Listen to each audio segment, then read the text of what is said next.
Tudo para aproximar você cada vez mais da realidade do Brasil e do mundo. Apresentação: Paulo Passarinho.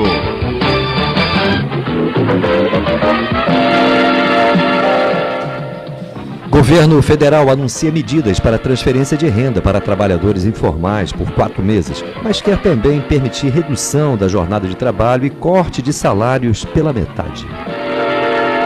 Bolsonaro volta a mentir e, junto a boa parte do seu ministério, dá show de atitudes inconvenientes e declara que o seu time está ganhando de goleada.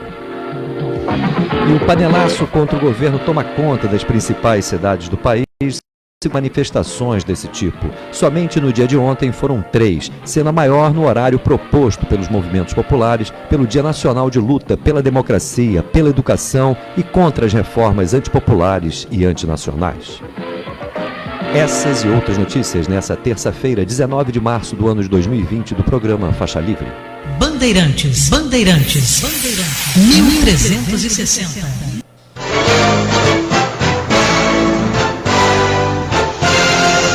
Comentário de Paulo Passarinho.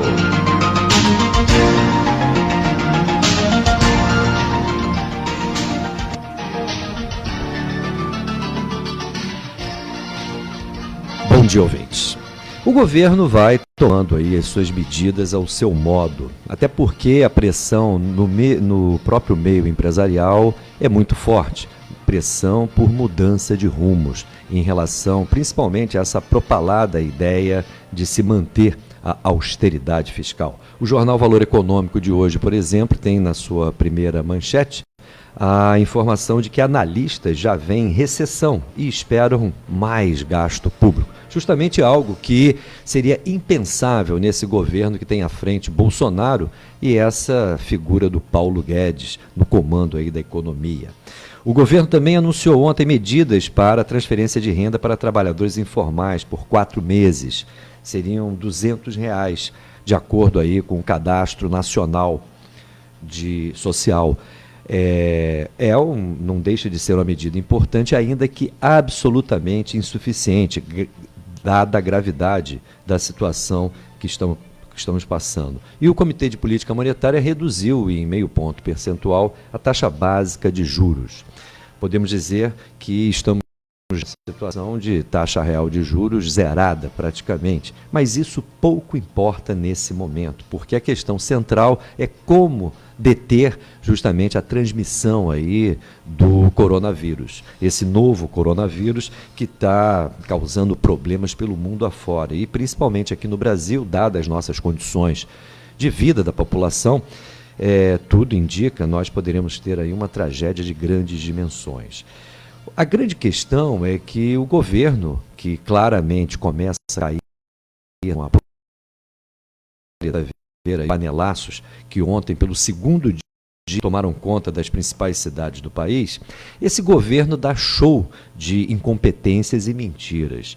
A começar pela tal da coletiva de ministros que foi dado ontem, tendo Bolsonaro à frente. Ele mentiu descaradamente, afirmando, inclusive, querendo tirar o corpo fora da convocação aí das manifestações do último domingo. Logo ele, que inclusive usou a palavra em um palanque lá em Roraima, para estimular os participantes ali daquele evento a participação nessas manifestações que os setores que o apoiam promoveram aí no último domingo. E mais do que isso, a própria Secretaria de Comunicação Pública produziu um post que foi amplamente distribuído nas redes sociais, com direito à bandeirinha norte-americana, convocando também para esse ato. Ontem eu já mencionei que eu não acredito na possibilidade do senhor Bolsonaro não estar contaminado por esse coronavírus.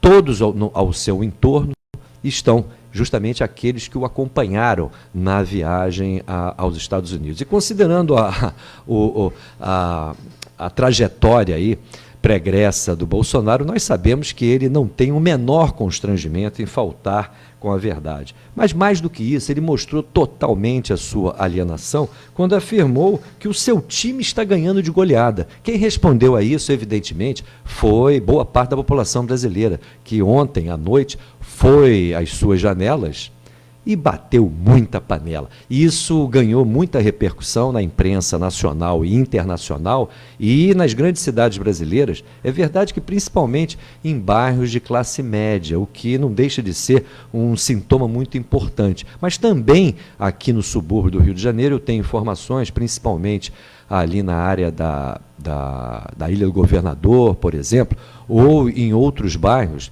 da Zona Norte, mesmo da Zona Oeste, ou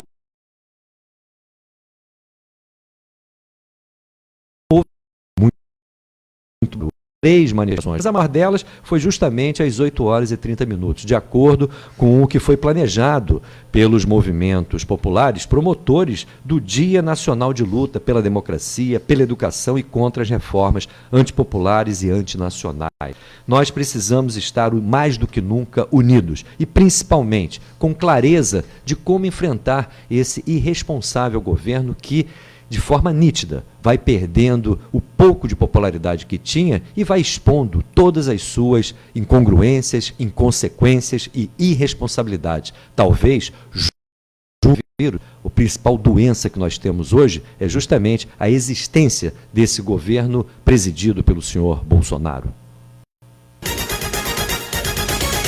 Bandeirantes, 1360. Estamos apresentando Faixa Livre. Petróleo, eles estão de volta. No Brasil Colônia levaram nosso ouro e agora estão levando nosso petróleo e gás. Voltaram, não para pagar a conta ou pedir desculpas, mas porque agora querem o pré-sal. Portugal com a Petrogal, Espanha com a Repsol, Inglaterra com a BG Group, Holanda e Inglaterra com a Shell. Pelos leilões da ANP, as empresas estrangeiras já detêm metade do nosso petróleo. Reaja, o petróleo tem que ser nosso.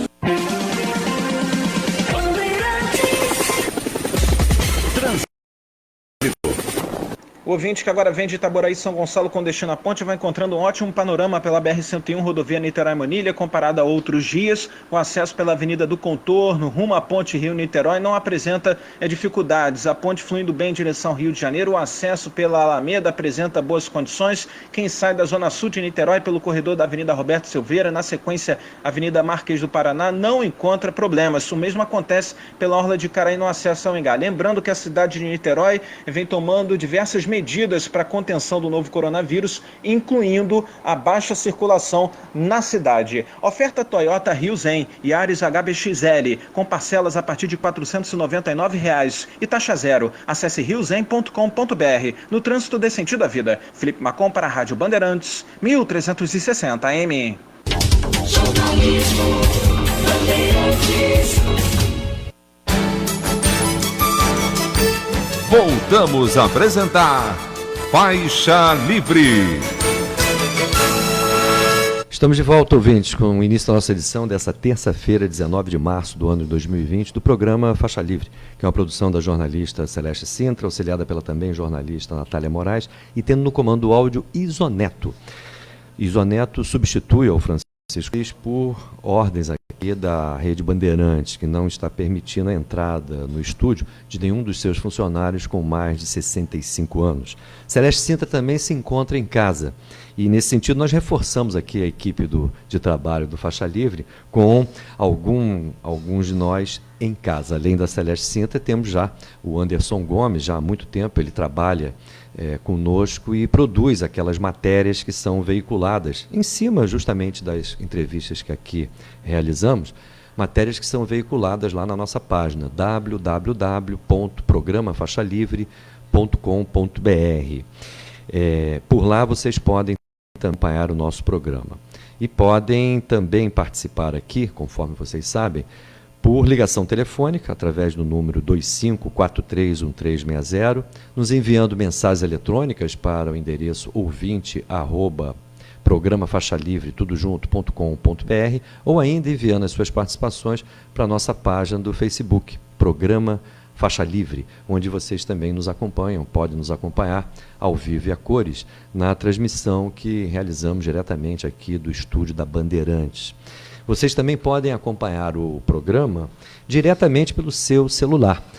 Basta que ele seja um tipo desses celulares conectados à internet, os chamados smartphones, Android, e basta baixar o aplicativo, o programa Faixa Livre, e vocês podem acompanhar o nosso programa ao vivo pelo seu celular. Há também a alternativa, o conteúdo do nosso programa, ele também está em formato podcast e pode ser acompanhado em plataformas como Deezer, Spotify e Castbox. Bem, ontem também o Comitê de Política Monetária do Banco Central reduziu aí a taxa de juros de 4,25% a 3,75% ao ano. É um novo recorde de baixa. Mas essa decisão, inclusive, teria frustrado a maioria dos analistas que esperavam um corte maior. A grande questão é que nessa altura do campeonato, muito mais do que corte de juros, o que nós precisamos nesse momento é programas, conforme a gente já vem destacando aqui no programa, Faixa Livre, programas de proteção aos pobres e miseráveis. Até o momento, especialmente aqui no Rio de Janeiro, a gente observa isso com muita clareza. Essa doença, ela está com pessoas contaminadas, encontra pessoas contaminadas, principalmente na zona sul da cidade, justamente onde moram pessoas com maior renda e são pessoas que, em geral, estiveram no exterior ou com contatos com estrangeiros. Os casos confirmados, inclusive, chamam a atenção. O maior número de casos aparece na Barra da Tijuca, no Leblon, em Ipanema e em outros bairros da Zona Sul. Mas esses três bairros, Barra da Tijuca, Ipanema e Leblon, são aqueles com o maior número de casos confirmados. Isso tem feito, inclusive, que haja uma pressão muito forte em hospitais aí, no sentido do seu atendimento, em hospitais da clássica, como é o caso aqui do Hospital Samaritano, aqui em Botafogo, onde há, inclusive, muitos áudios aí nas redes sociais muito alarmantes. O grande problema que se coloca é que a população que estará mais vulnerável, caso esse vírus venha de fato a ser transmitido massivamente, é a população pobre, miserável, morando em péssimas condições de habitação e onde, evidentemente, se esse vírus lá chegar, as coisas vão se complicar de maneira muito grave. Então, todo cuidado é pouco e, nesse sentido, eu registro aqui que as medidas que vêm sendo tomadas aqui no Rio de Janeiro me parecem muito importantes. Hoje, inclusive, parece que o governador Witzel vai estudar simplesmente suspender aí o transporte público, o que evidentemente vai causar muito maiores problemas, né, para um conjunto de pessoas, mas me parece que pode ser uma ação muito importante para evitar a transmissão massiva desse vírus pela população e chegando ao ponto de atingir aí a nossa população mais vulnerável. Bem, dando início às nossas entrevistas, na ponta da linha vamos conversar com o professor de filosofia, nosso comentarista, professor Luiz Carlos.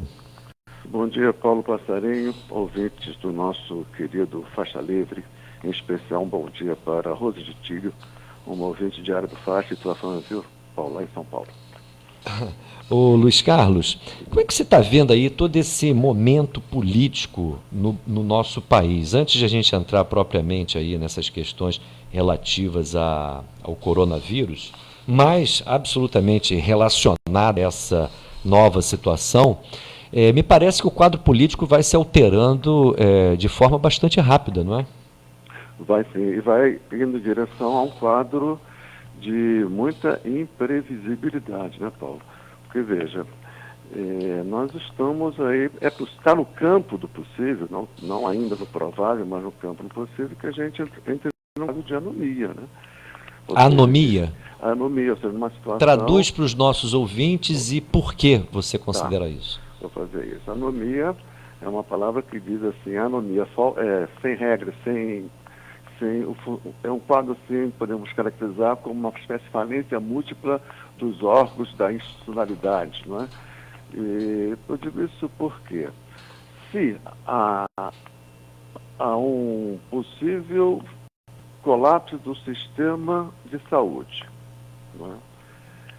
Se acrescentar a uma profunda crise econômica, com recessão, desabastecimentos, ataque especulativo contra a moeda, um craque da bolsa, isso tudo somado pode nos levar a essa situação. Se a gente considerar que o desgaste político é um processo que vem de longe, não é? Isso tudo pode criar uma situação de um jogo zerado. E nesse jogo zerado, quais serão as forças capazes de reerguer o país? E com que programa? Isso está no horizonte. Então nós estamos nas vésperas daquilo que pode ser a maior crise política do país. A coisa não é simples não, Paulo. Agora o problema é que os próprios analistas econômicos aí do alto empresariado começam também a mudar rapidamente de posição.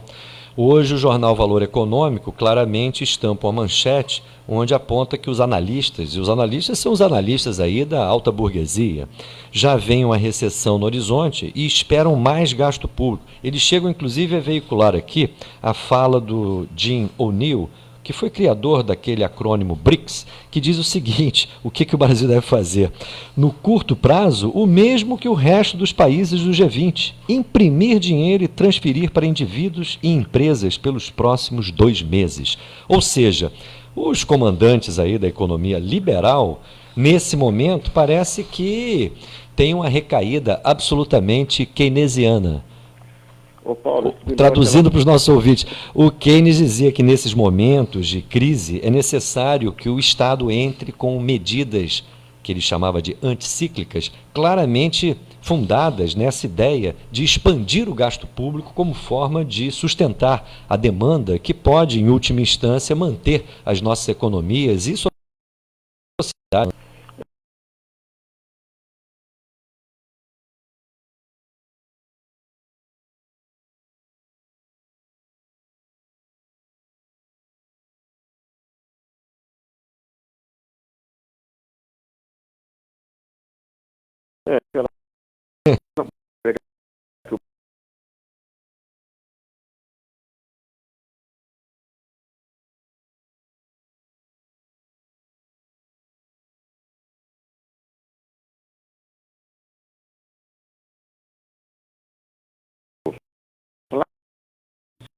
Não, a região mais rica da Itália, a Lombardia, não é uma região qualquer. Eu vi o prefeito da Lombardia falando, ele estava à beira do desespero. Se o prefeito está desesperado, imagina a população. Eu já vejo aqui, Paulo, entre nós, sinais de início de desespero, sabe? Pessoas, né, com medo de desabastecimento e de que se quebrar uma perna e for ao serviço do sistema de saúde não vai encontrar vaga para tratar. Não é? Então isso tudo cria uma situação de muita tensão. E os agentes políticos, eles estão se mostrando totalmente incapazes de dar uma direção que passe confiança para a população. Estou falando sobretudo do governo federal e da oposição. Não é? Ontem, aquela pantomima das máscaras que eles conseguiram juntar ao ridículo patético, né? E o comportamento errático do presidente da República, né? E isso tudo, e as medidas que estão sendo tomadas vão na direção justa oposta da cantilena neoliberal. Portanto, eu acho que uma das principais vítimas da crise vai ser o neoliberalismo. Não há dúvida, né? Porque isso abre um espaço muito forte para que haja, por parte da oposição, uma defesa radical de mudança de rumos e, principalmente, de defesa do Estado, né? É uma ingenuidade pensar, e a crise mostra isso, essa crise sanitária, pensar que a dita economia de mercado dá conta das necessidades da nossa população, não é? Sem dúvida, Paulo. Se a gente pegar assim, no termo do simbólico, quais seriam assim, os grandes ícones daquele país que estavam construídos desde 1930, que colocou o país tirou o país de uma situação de atraso agrário para um país de uma produção industrial importante, né? O Brasil crescia de 30 a 70, cresceu durante muito período, um longo período, com taxas chinesas, né? Então, esse sistema de modernização do país, de criação de um país que pudesse nos colocar numa rota de soberania e de justiça social, nós podemos dizer que tinha alguns ícones, né? A Petrobras, não é? A legislação trabalhista, a legislação previdenciária e, mais recentemente, o SUS. O SUS é um grande símbolo de um Estado eficiente e a serviço dos pobres. O SUS vinha sendo sucateado brutalmente. Só que acontece que hoje o SUS, as pessoas tendem a perceber, já estão percebendo, que o SUS é o único instrumento capaz de lhes salvar as vidas, não é? Então, o próprio Mandetta ontem ele foi obrigado a reconhecer a extraordinária importância do SUS. E o SUS é Estado. E o SUS é uma construção lenta e importante de uma concepção de Estado que o liberalismo tentou destruir, não é? Portanto, cabe à oposição mostrar exatamente isso, que é pelo Estado que eles estavam querendo destruir que nós podemos sair dessa crise. Inclusive o Mandetta, ele teve um momento que falou que achava que nesse pós-crise o mundo será outro, né? E de alguma maneira ele tem total razão. Agora, você também aí, en passant, você deixou dúvidas com relação à oposição. Por quê? Porque a oposição não está cumprindo o seu papel, né, Paulo? Em que sentido? Ela de se construir como uma alternativa popular, democrática e nacional à crise, não é? Ela se perde em minudências. Ontem, inclusive mesmo, acho que o PSOL, alguns parlamentares do PSOL deram o encaminhamento no Congresso a um pedido de impeachment, não é isso? E logo depois a direção nacional do partido devia estar tomando uma cerveja artesanal e calçando seus sapatênis, né? Lançaram uma nota autorizando esses parlamentares, né? Isso mostra muito a dificuldade, não é, da oposição, o pessoal é um partido importante da oposição, de tomar para si a responsabilidade que a hora exige, que é de se mostrar alternativa. No máximo eles conseguem ser uma alternativa ao Bolsonaro, mas não uma alternativa ao projeto de desconstrução neoliberal em curso. Mas na semana passada, Luiz Carlos, partidos de oposição, o PT, o PCdoB, o PDT, Rede, PSOL e PCdoB eu já citei, né? Os partidos de oposição de esquerda ou do PSB também. Eles soltaram, os partidos de oposição com representação lá na Câmara, eles soltaram um documento com medidas emergenciais. É verdade que não teve lá muita repercussão. Cá comigo, eu acho que essa turma não acredita muito nas medidas econômicas, pelo menos como bandeira política, mas que foi produzido um documento importante, foi. Isso não é um posicionamento que ajuda ao debate, ajuda a luta política contra Bolsonaro e Guedes? Ajuda se eles acreditassem no próprio manifesto que eles assinaram. O manifesto, a meu ver, é tímido, né? Ele aponta nessa direção que você fala, mas é tímido e não resultou em nada porque esse manifesto sequer conseguiu orientar a própria ação da oposição. Então nós precisamos, a oposição precisa se credenciar diante da crise, apontando claramente a via de saída da crise, que é uma via necessariamente anti-neoliberal e não apenas anti-Bolsonaro. Entendeu? A crítica a Bolsonaro até a TV Globo faz, e faz com competência, uma crítica ao liberalismo, ao neoliberalismo, porque pela via neoliberal a crise só se aprofundou, isso tem que ficar dito, e há condições plenamente possíveis que isso seja ouvido e entendido, porque a população está experienciando essa realidade. Uma crítica sistêmica ao sistema político e ao sistema econômico, ao modelo econômico. Exatamente. Agora, está nos faltando liderança, Luiz Carlos, porque em sociedades como a nossa, muito heterogêneas, com baixo grau de organicidade política, o papel da liderança é fundamental. E, nesse sentido, está nos faltando uma liderança política à altura desse nosso desafio? Eu acho que quanto a isso não resta a menor dúvida, do meu ponto de vista, viu, Paulo? Vamos pegar assim, o Lula, né, que ainda é a principal figura, eu diria, assim, lamentável, infelizmente, ainda é a principal figura... Por que infelizmente, Luiz Carlos? Porque o Lula, ele não tem se mostrado, deixa eu primeiro construir o raciocínio, né? O Lula é a principal figura do campo progressista, né? E ele tem se mostrado muito tímido em exercer esse papel. Eu digo infelizmente porque o Lula ele deixou de representar uma força política antiliberal. Ele é anti-Bolsonaro, ele é anti-PSDB, ele é contra os seus adversários políticos, mas ele não tem um compromisso, deixou de ter há muito tempo um compromisso de fundo contra as políticas neoliberais, né? O governo dele simplesmente manteve o status quo, né? O estado da arte, da desconstrução, e compensou com algumas medidas importantes de inclusão social, né? Então, por isso que eu digo infelizmente. E mesmo assim, apesar da sua fragilidade política nesse sentido, ele sumiu de cena, né? E o outro alternativa seria o Ciro Gomes, que teve, a meu ver, um desempenho muito ruim na última entrevista no Roda Viva, quando ele não conseguiu assumir o que ele é, o que o Ciro é, afinal de contas, naquele programa. Ao mesmo tempo, ele é explosivo, mas ele não nega a explosividade. Ao mesmo tempo, ele é radical, mas ele nega a sua radicalidade. Então, ele fica nessa crise de identidade e é tudo daquilo que nós não precisamos nesse momento.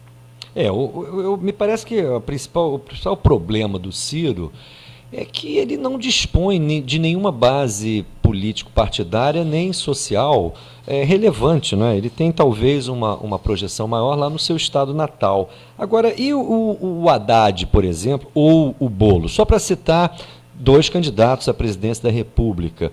Por que uma certa timidez? É um problema decorrente aí dessa concentração dos nossos meios de comunicação, que a gente sabe muito bem qual a sua natureza, ou há confusão nesse personagem?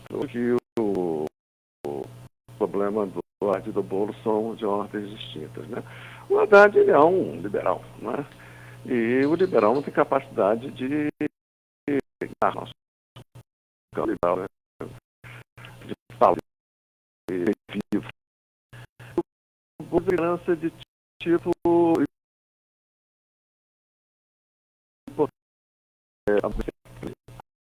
isso. Uma liderança que não seja uma liderança de movimento social, de uma liderança popular, com forte conteúdo, com capacidade de organizar. E o Boulos ainda continua vivendo muito periferia do PT, como se estivesse acalentando ainda o sonho dourado de seu. É um quadro que não é lá muito otimista para o nosso campo. Aliás, eu acho que o nosso campo vem perdendo aí a oportunidade há muito tempo. Agora, eu só vi a entrevista do Ciro Gomes no seu final. Acho que nos dois últimos blocos, o penúltimo bloco do meio para o fim e o último bloco. Ele me parece que também os jornalistas estavam muito agressivos com ele e ele estava respondendo meio no mesmo tom, né? Eu achei meio assim um pouco elevado no sentido da irritação a posição aí, tanto dos jornalistas quanto dele. Foi isso? Mas eu acho que o Ciro ele deve ter sido lá a 10ª vez que ele participa do Roda Viva, né?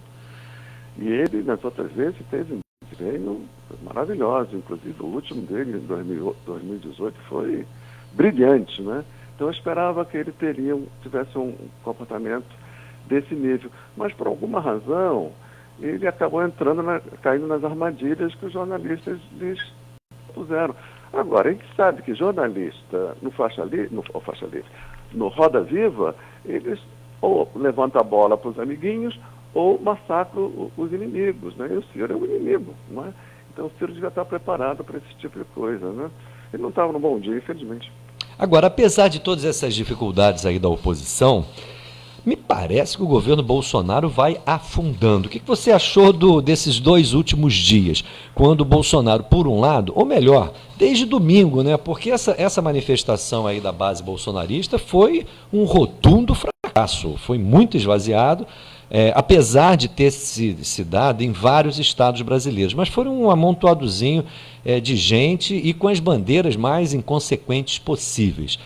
O Bolsonaro tentou ontem tirar por fora mais uma de suas mentiras, né? Quando até a SECOM divulgou mensagens de apoio à manifestação. Ele disse que não tinha nada a ver com isso. Ele que, inclusive, convocou de viva voz a sua base a participar dessas manifestações lá em Roraima, quando estava justamente indo para os Estados Unidos. Bem, ontem... Antes de ontem já tivemos panelaço e ontem a resposta da população me parece que foi muito forte, especialmente às 8h30, conforme previsto pelo Dia Nacional de Luta, convocado aí pelos movimentos populares. Como é que você está vendo a situação do governo Bolsonaro? Olha, eu acho que as manifestações de ontem e de anteontem, né, os panelaços, mostram uma coisa muito clara, que começou a haver, se instaurou um litígio entre setores importantes da classe média contra o Bolsonaro, não é? Setores esses que apoiaram o Bolsonaro num movimento antipetista, né? Então acho que foi uma manifestação, sobretudo de classe média, e desses setores, né, da classe média que até ontem estava com o Bolsonaro. Então o Bolsonaro estabeleceu esse litígio e, ao meu ver, isso veio para ficar. E, ao meu ver, é um caminho sem volta. A esse litígio se soma sinais que a plutocracia já está emitindo, não é? Através de Mônica De Bolle, Armínio Fraga, André Lara Rezende, sinais de crescente desconforto com a condução tanto da política quanto da economia do governo Bolsonaro. Mas essa turma que você citou é toda tucana, né? Eles, de alguma maneira, foram derrotados também pelo bolsonarismo. Sim, mas eles são tucanos, mas agora eles estão expressando uma vontade, uma intenção política que ultrapassa o tucanismo, não é? Eles são vozes da plutocracia, a meu ver, são sinais de que emitidos pela plutocracia de descontentamento com a condução. Por exemplo, como alternativa, não é?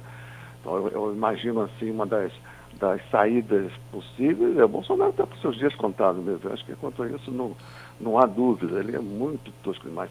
Ele cumpriu a função dele, né? Como foi o Eduardo Cunha. Depois que cumpriu essa função de ser o grande chefe do impeachment, ele foi simplesmente expelido, não é? E parece que o caminho do Bolsonaro, esse caminho do Cunha, cumpriu sua função de derrotar o PT, de retomar aprofundadamente a agenda de desmanche, mas isso já foi cumprido e agora é deixar as coisas nas mãos de profissionais. Por exemplo, Armínio Fraga, Lara Rezende, e uma dobradinha com Mourão, por que não? Não é isso? É isso que estava se desenhando. Agora, a crise pode atropelar isso tudo, viu, Paulo? A crise, ela pode nos levar numa situação de um dinamismo, que inclusive esse dinamismo pode gerar novas lideranças, né? Não é incomum na história que as crises gerem as suas próprias lideranças, né? E atropelem as lideranças tradicionais. O jogo aí está muito em aberto, a meu ver. Agora eu vou tocar num assunto delicado, que diz respeito ao papel do alto comando do Exército. Ah, meu Deus. Porque, me parece, os políticos civis, inclusive a tal oposição aí progressista ou de esquerda, etc., eu tenho a impressão que tem pavor de tocar nesse assunto, mas o grande alicerce aí do governo Bolsonaro são esses militares. É importante reconhecer isso a partir das palavras do próprio Bolsonaro.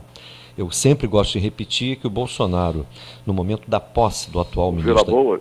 Não, no momento da posse do atual ministro da Defesa, que no ano de 2018, curiosamente, era um assessor do Antônio Dias Toffoli, o Bolsonaro, no momento da posse do Fernando Azevedo Silva, general, no Ministério da Defesa, ele gratuitamente atribuiu a sua vitória eleitoral ao general Eduardo Vilas Boas.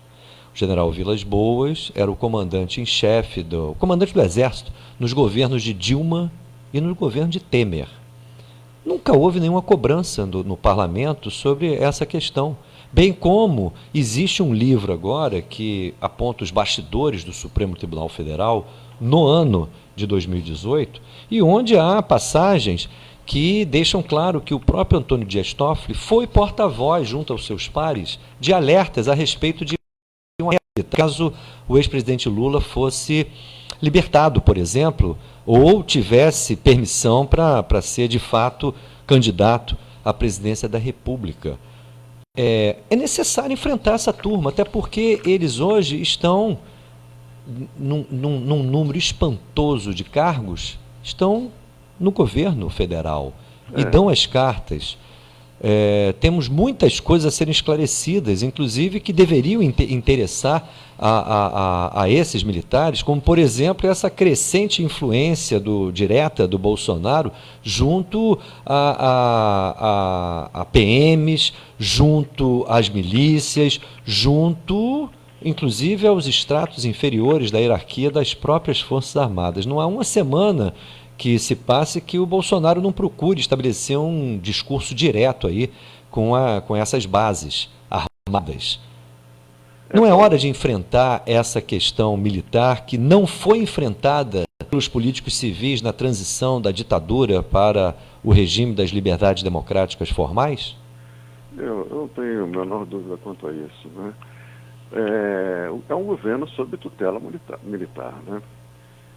Nós temos, assim, podemos pegar assim, o governo Bolsonaro é uma mistura, né, de elementos muito estranhos, mas que encontrar em Bolsonaro seu ponto de condensação, de amálgama, né?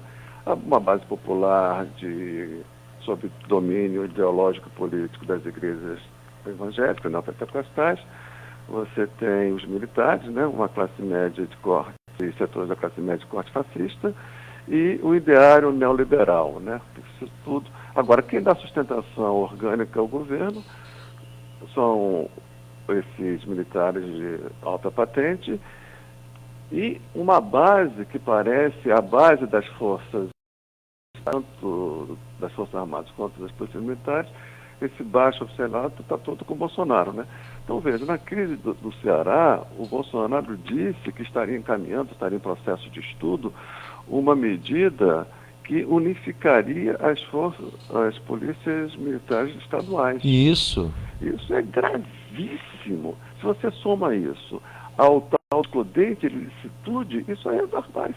É a ditadura por dentro, a ditadura sem golpes, viu, Paulo Passarinho? Esse negócio de fechar o Congresso, fechar o STF, isso é uma loucura, isso é um anacronismo que não se sustenta mais. Mas o fechamento interno do sistema, isso é real e está em curso, não é? A lei de terrorismo. Então, imagina, uma situação de anomia, das pessoas saqueando para ter comida para levar para os filhos. Quem é que vai... Qual a força estatal capaz de enfrentar essa situação? Se não, as forças militares. E forças militares comprometidas com a entrega da nação. É seríssimo. Então, acho que a oposição tem feito realmente guardar um silêncio obsequioso e indecente quanto a essa questão que você aponta muito bem, não é? Então, quer dizer, falar mal do Bolsonaro é fácil. Agora, eu quero falar mal do Bolsonaro apontando o neoliberalismo e essa tutela do militar sobre o seu governo.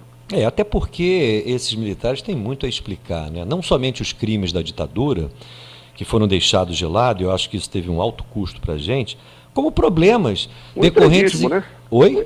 O entreguismo. Sim, e que tem uma relação muito forte com uma polêmica decisão do governo Lula de enviar tropas brasileiras lá para o Haiti, a pedido, inclusive, dos Estados Unidos e da França. Tudo dentro daquela ilusão de que com essa medida o Brasil poderia... Seria um assento na ONU, né? Exatamente, se cacifava mais para ter um assento lá no Conselho de Segurança da ONU. Uma verdadeira bobagem, que, aliás, é uma herança lá da turma do Fernando Henrique, né? Essa obsessão por ter um assento no Conselho de Segurança da ONU, um organismo absolutamente esvaziado.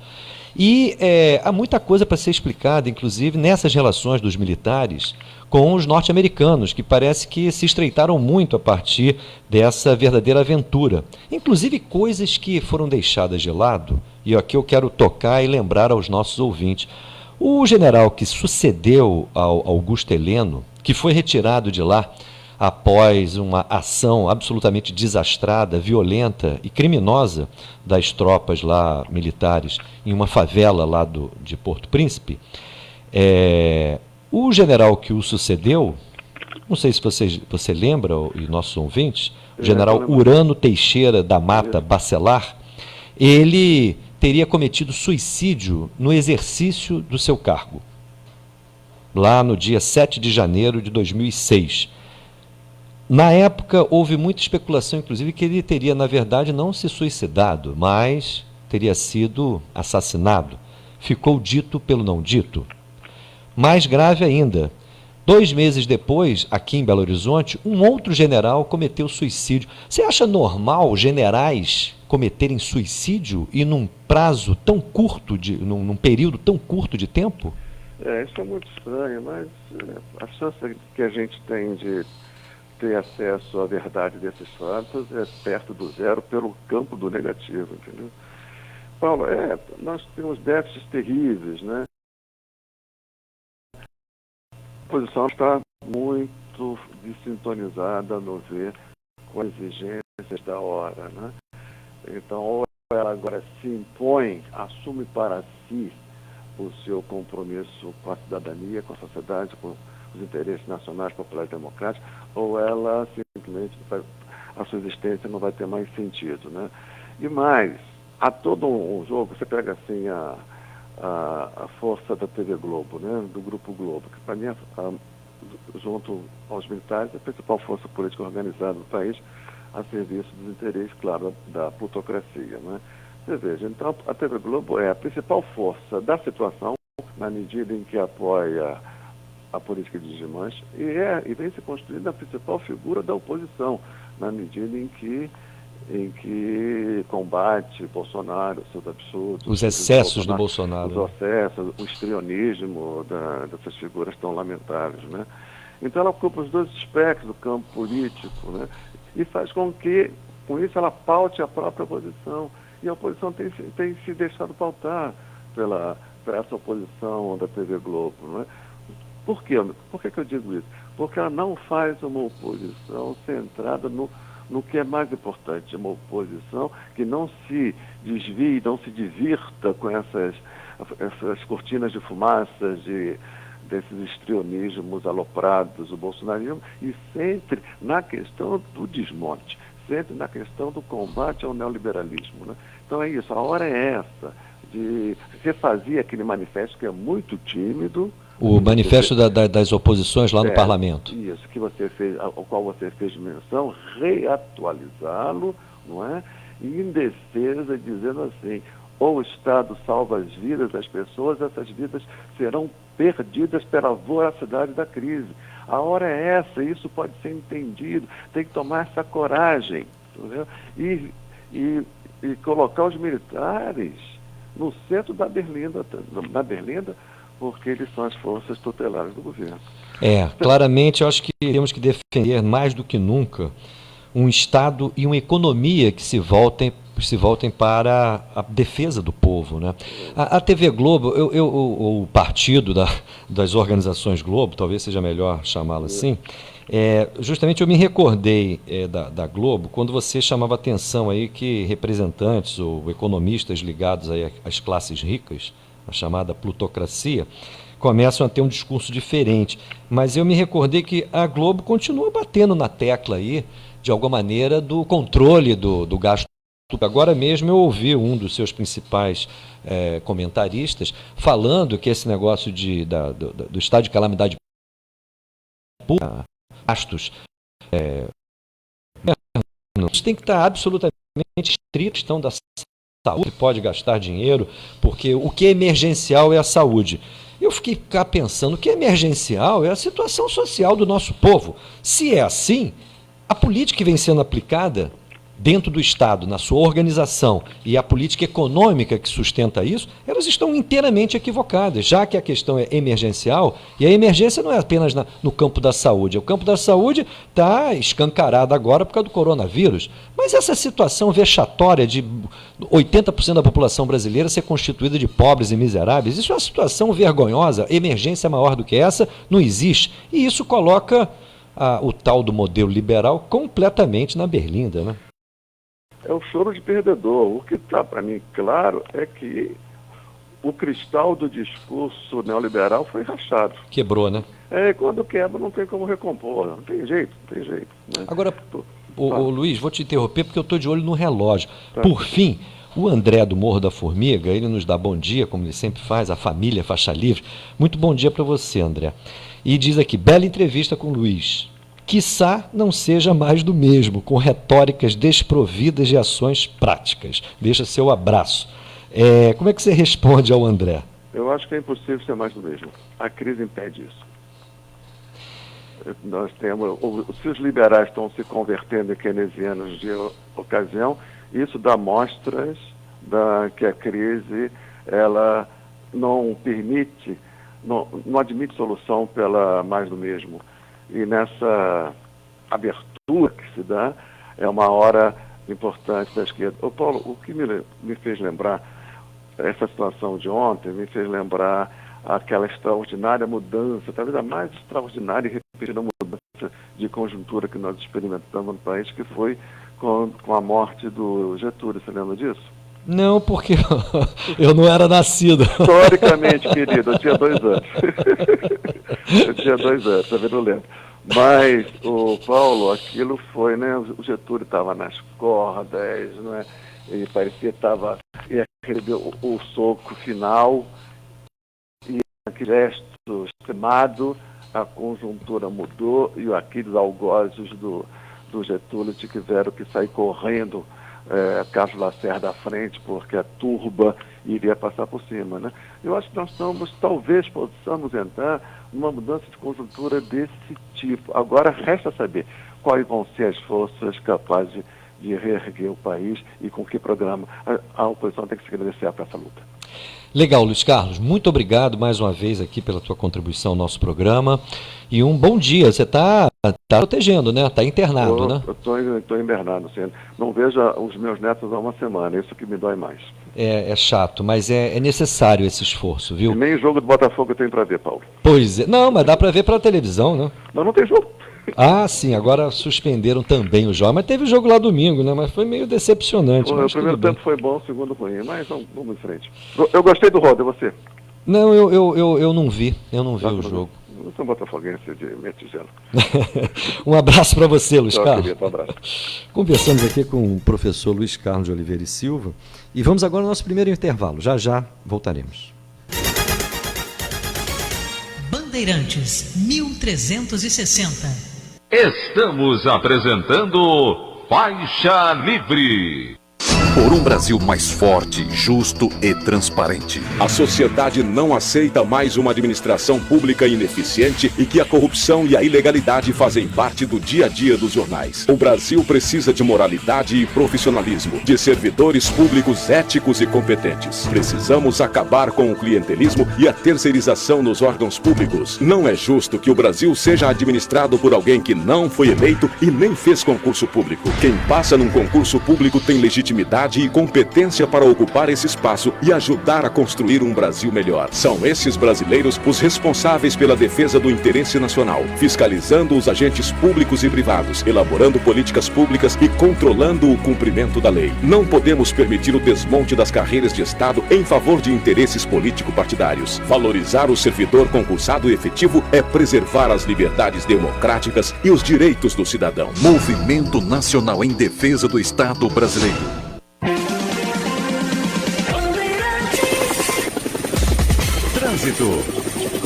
O ouvinte da Bandeirantes agora segue pela Avenida Francisco Bicalho em direção à Cidade Nova, vai encontrando movimentação já mais intensa na altura do IML, mas o trânsito bem melhor comparado a outros outros. O acesso para o elevado Paulo de Fronten, rumo ao túnel Rebouças, depois de passar pelo acesso mais à frente, bem próximo da chegada ao túnel, não há dificuldades. Para quem segue pelo túnel Santa Bárbara, o mesmo acontece. Via expressa da zona portuária, para quem ainda está na Avenida Brasil, vindo na altura do Into, ótima alternativa em direção à Zona Sul. O trânsito não apresenta problemas, inclusive no aterro do Flamengo. Local Web. Também a Cloud Computing, uma das pioneiras em soluções cloud no Brasil. Precisa de mais performance para seus projetos? Traga ele para a nossa nuvem. Local Web, Big Tech para todo mundo. Felipe Macon para a Rádio Bandeirantes, 1360 AM.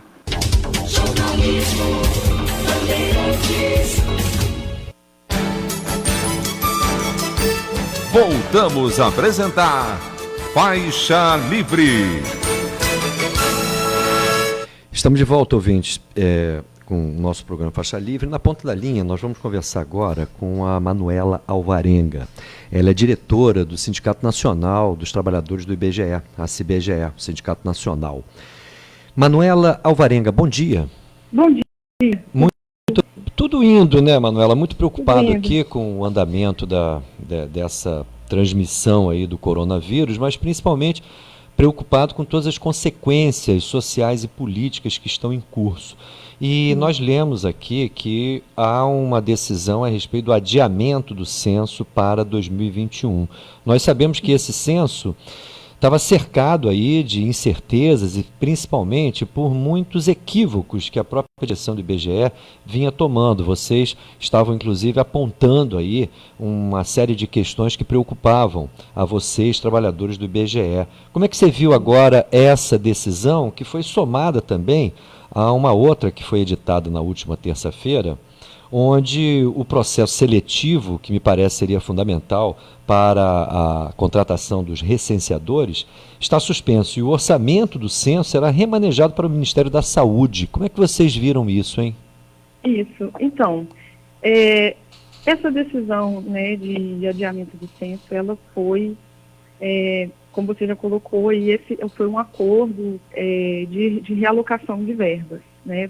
E o sindicato entende que o momento, os esforços e as verbas, enfim, eles têm que ser voltados mesmo a essa situação emergencial e sem precedentes que a gente está vivendo, né? Temos sim que combater a pandemia com todos os recursos possíveis. Então, o sindicato concordou com a medida de adiamento do censo. No entanto, sem esquecer, como você já apontou bem o panorama, que a gente já vinha colocando desde 2019, quão temerário estava essa operação e quão insuficiente era esse orçamento que nos tinha sido disponibilizado. Insuficiente o orçamento, insuficiente o pessoal necessário, o cronograma atrasado e também já vínhamos questionando desde 2019 o corte de questões, né, do censo. A redução do questionário, né? Redução do questionário. Então, o que a gente entende é que, uma vez adiado o censo, a gente vai retomar essa luta que vínhamos fazendo desde 2019, que seja imprescindível que o censo 2021 tenha garantido o orçamento previsto inicial, o pessoal, a contratação de pessoal, que tenha garantido, acredito que tenha conseguido isso, o pessoal já contratado seja mantido, certo? E que a contratação de pessoal que ainda deverá ser retomada, ela atenda à necessidade real de coleta por todo o Brasil, a garantia de um cronograma conforme as normas internacionais e a volta daquelas questões que já tinham sido socialmente discutidas, o fato de que essas questões vão comprometer sim a qualidade do censo, a retirada dessas questões vai comprometer. Então a gente vai voltar a exigir que essas questões voltem e que agora vai ser um tempo de muita calma e de muito planejamento. Quer dizer, a gente exige que o censo 2021 tenha a qualidade que o censo 2020 não estava conseguindo garantir, uma vez que ele vai ser adiado. E é o seguinte, a gente precisa de garantias a respeito desse orçamento 2021, certo? Foi feito um acordo. Nesse acordo, o IBGE, então, repassará as verbas que iriam para o censo para o Ministério da Saúde, para o combate à pandemia que estamos vivendo, mas a gente precisa de garantias que em 2021 teremos um orçamento suficiente para a realização do censo. A gente gostaria de saber, dentro do âmbito do planejamento, se isso está sendo discutido e formas de garantir isso. Dando uma de poliana, o que eu espero aqui é que abra-se essa oportunidade de se rever essas medidas que estavam sendo tomadas em relação ao censo de 2020 e que iriam prejudicar, na verdade, a qualidade da própria pesquisa, não é? Essa que é a grande questão. Agora, os problemas do IBGE, eles vêm de muito longe. Problemas relativos principalmente à reposição do quadro técnico, muito mais grave do que o processo de contratação de recenseadores, que é algo temporário, algo voltado para o esforço de realização do censo. Me parece que o IBGE é um dos órgãos da administração pública, um órgão mais importante do ponto de vista da pesquisa, que vem perdendo um número formidável de quadros. Aliás, isso é uma característica do setor público, não é? Um número muito avançado de aposentados, de aposentadorias, por conta, inclusive, da idade média dos servidores públicos federais, que é elevada, e a não realização de concursos de acordo, inclusive, com as necessidades. Você tem esperança que essa crise aí no modelo liberal, porque junto com o coronavírus, o que nós estamos observando é que todas as recomendações aí desses que defendem a economia liberal estão indo por água abaixo. Será que a gente vai ter, de fato, oportunidade de dar uma virada no jogo, passar a ver o gasto público como algo fundamental para a segurança da sociedade? Espero que sim. É necessário e acho que esses momentos eles comprovam isso. O IBGE tendo trocado, né, a opção, ele fez a opção de inserir mão de obra precarizada, né, coloca todo mundo num momento desse apreensivo, né? Quer dizer, então como que você vai garantir depois uma retomada do planejamento, uma retomada do cronograma? Será que esse pessoal que não é concursado vai ter o seu trabalho garantido? No Brasil como um todo, esse cenário de trabalhadores sem direitos, né? Inclusive a ampla informalidade que a gente tem no Brasil, traz uma preocupação a mais imensa, para além da questão de saúde, se tornar uma questão social descontrolada, vamos dizer assim. Então, para esse momento, a gente está muito apreensivo, a gente vê que o estrago foi feito, certo? A própria emenda constitucional 95, né, que no governo Temer impôs um teto de gastos e deixou não só o SUS, né, bastante precarizado, como todos os serviços públicos, todos os órgãos públicos bastante precarizados, ela vai se fazer sentir agora, nesse momento de pandemia. A gente vai sentir o que a gente perdeu. Então, a gente está preocupadíssimo com isso e a gente espera que nesse momento seja retomado esse debate na sociedade. É necessário que os trabalhadores tenham direitos, tenham garantias, para que a gente possa retomar os vínculos de solidariedade. O Estado é necessário, porque a sociedade ela é uma sociedade de solidariedade, né? Então, realmente, como você disse, o neoliberalismo está comprovando no mundo inteiro não ser suficiente para a gente enfrentar situações como essa. A emenda constitucional 95, essa que viabiliza o tal teto de gastos, ela tem que ser imediatamente revogada, né? Esse estado de calamidade pública dá uma margem para os governos escaparem aí dos ditames dessa emenda constitucional. Mas, muito além da emenda constitucional, o que nós temos é a lei de responsabilidade fiscal, que não tem nada a ver de responsabilidade fiscal, tem a ver com o cuidado do Estado com a renda dos financistas. Isso sim, sacrificar o Estado voltado para o povo para colocá-lo inteiramente subordinado aos interesses aí do grande capital, que inclusive usa a dívida pública para ganhar dinheiro, né? Essa que é a grande verdade. A dívida pública deveria ser utilizada para melhorar as condições de vida da nossa população. Mas há muitas outras coisas que devem ser derrotadas. Eu chamo a atenção aqui a herança que nos vem desde os anos 90. aliança liberal, aquelas reformas constitucionais que mudaram o modo de funcionamento da economia brasileira. E de lá para cá há uma tragédia embutida na nossa realidade e que muitas vezes não é percebida. Agora, Manuela, eu não poderia deixar de tocar nesse assunto. Como é que a direção do IBGE está tratando aí da questão de segurança dos seus trabalhadores? Como é que está o regime de trabalho aí dentro do IBGE nesse momento? Sim, então, nós vínhamos já, o sindicato vinha reivindicando, à medida que a pandemia surgiu no Brasil, a gente foi percebendo o avanço, como se suspendessem as coletas, né, os trabalhos de campo, das pesquisas que envolvem campo, e isso foi, depois isso foi acatado, a diretoria ela tomou essa medida, e agora, ontem, foi colocada uma nova medida que vai implantar o teletrabalho para todos, porque ele já vinha sendo colocado para os acima de 60 anos e grupos de doenças crônicas. Agora, o IBGE entendeu, e também nós vimos reivindicando isso, que a medida de isolamento social, ela tem que ser cumprida por todos os que têm trabalhos que possam ser realizados via teletrabalho, e os que não possam, que não são emergenciais, que não são extremamente necessários, eles vão ter que ficar em isolamento e vão ter que ser refeitas as metas, etc. Isso o IBGE vem acatando, vem providenciando essas medidas.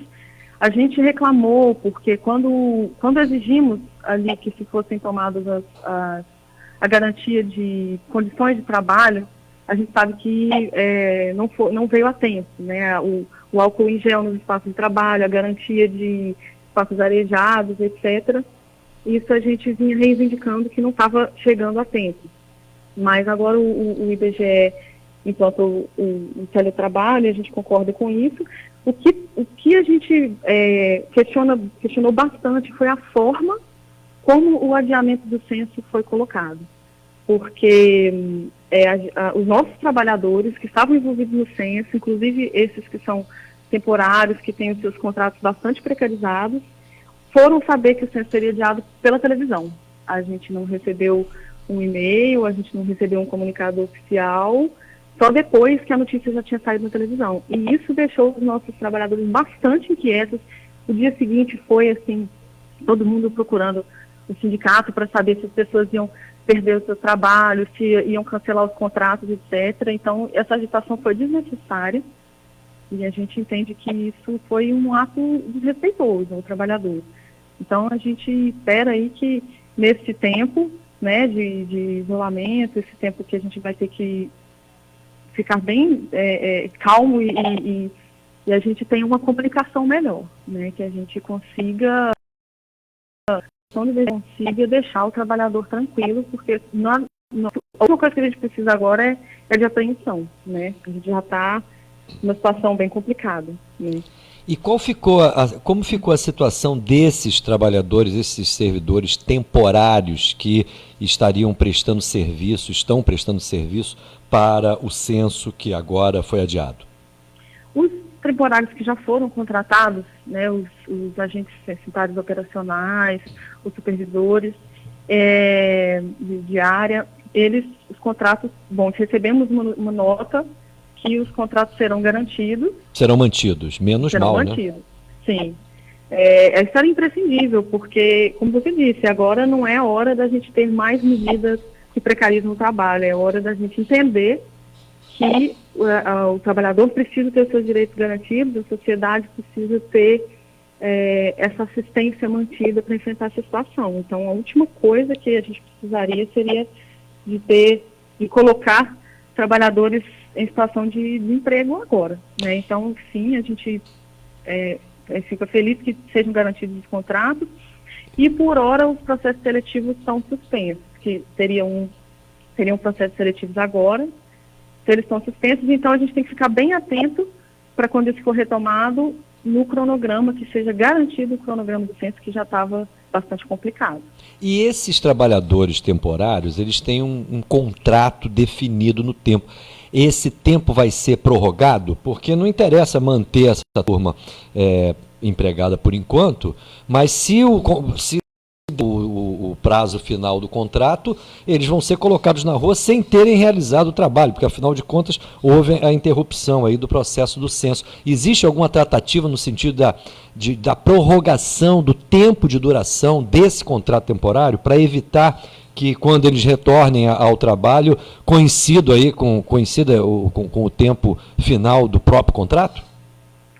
Isso não tem garantia legal, a gente tem que ficar sempre atento e lutar por isso. A intenção do IBGE parece ser que sim, até porque já foram feitos treinamentos, já foi investido dinheiro, né, a verba que já foi alocada para o censo, grande parte disso já foi alocada em treinamentos, então esse pessoal que está aqui já foi treinado. Então, aparentemente existe a intenção de manter até o final da operação censitária. Agora, a gente tem que ficar atento sempre e reivindicar sempre, os trabalhadores têm que se organizar, os trabalhadores temporários têm que se filiar e ficar sempre atentos e organizados, porque a garantia é um contrato precário, a gente sabe disso. Isso. Então, Manuela, muito boa sorte aí a todos vocês, muito cuidado aí. Nós, muito obrigada. Com a saúde e principalmente cuidado com os idosos. Sim, isso. Muito obrigado pela sua entrevista, Manuela. Boa sorte aí para vocês. Legal. Tchau. Um abraço. Conversamos aqui com a Manuela Alvarenga, ela é diretora do Sindicato Nacional dos Trabalhadores do IBGE e nos conta aí como que ficou, inclusive, todo o planejamento aí do censo de 2020 que ficou adiado aí para 2021. Bem, vamos a um novo intervalo, voltaremos em seguida. Estamos apresentando Faixa Livre. Petróleo, eles estão de volta. No Brasil Colônia levaram nosso ouro e agora estão levando nosso petróleo e gás. Voltaram, não para pagar a conta ou pedir desculpas, mas porque agora querem o pré-sal. Portugal com a Petrogal, Espanha com a Repsol, Inglaterra com a BG Group, Holanda e Inglaterra com a Shell. Pelos leilões da ANP, as empresas estrangeiras já detêm metade do nosso petróleo. Reaja, o petróleo tem que ser nosso. Você, ouvinte do programa Faixa Livre, pode ajudar a mantê-lo no ar. Faça a sua contribuição diretamente na conta do Banco do Brasil, agência 0183, dígito X, conta corrente número 142426, dígito 2. Esta conta encontra-se em nome da Associação de Engenheiros da Petrobras, a EPET, uma das nossas entidades patrocinadoras, mas seus recursos são exclusivamente utilizados para a manutenção do nosso programa. Voltamos a apresentar Faixa Livre. Estamos de volta, ouvintes, e eu tento contemplar aqui os nossos ouvintes. Eu tenho deixado muitas das mensagens de vocês sem nenhum tipo de resposta, eu tenho consciência disso, mas a frequência aqui das entrevistas é muito alta, né? Eu acabo priorizando aí os nossos entrevistados e eu vou ficando aqui com recados nas minhas mãos. Com relação à observação do André, que foi dirigida ao Luiz Carlos Oliveira e Silva, onde ele diz, quiçá não seja mais do mesmo, com retóricas desprovidas de ações práticas. O problema, André, é que muitas vezes eu acho que é necessário destacar o seguinte, temos que dar a César o que é de César. O papel aqui do Faixa Livre, dos nossos comentaristas, de vocês aqui, ouvintes no nosso programa, é incrementar um debate diário sobre a nossa realidade. Nós não podemos ter pretensões além disso, não é? O que eu me ressinto, e eu sou talvez quem mais se ressinta disso, viu, André? É que uma coisa era apresentar o Faixa Livre há 20 ou 25 anos atrás, quando nós tínhamos uma massa crítica contra o modelo liberal muito forte. Então, e mais do que isso, além da massa crítica, nós tínhamos uma vitalidade da esquerda que foi se perdendo. Eu muitas vezes, hoje em dia, aqui no programa, eu me sinto muito constrangido, porque realmente o nosso debate acaba não tendo muita repercussão naqueles agentes políticos que deveriam estar dando corpo para uma política de esquerda mais consequente. E eu me sinto mal nesse papel aqui, ficar de alguma maneira colocando o debate para uns e para outros, mas sabendo que a repercussão disso na vida prática do país é muito pequena. Mas não é por conta do debate, é por conta da situação em que a esquerda brasileira mergulhou. E, nesse sentido, eu sou quem mais me ressinto disso, não há dúvida. Muitas vezes eu já cheguei, inclusive, a conversar aqui com a equipe de trabalho, que eu me sinto mal nessa situação. Eu não sou jornalista, a minha trajetória é de militante político e ligado, evidentemente, a um trabalho prático.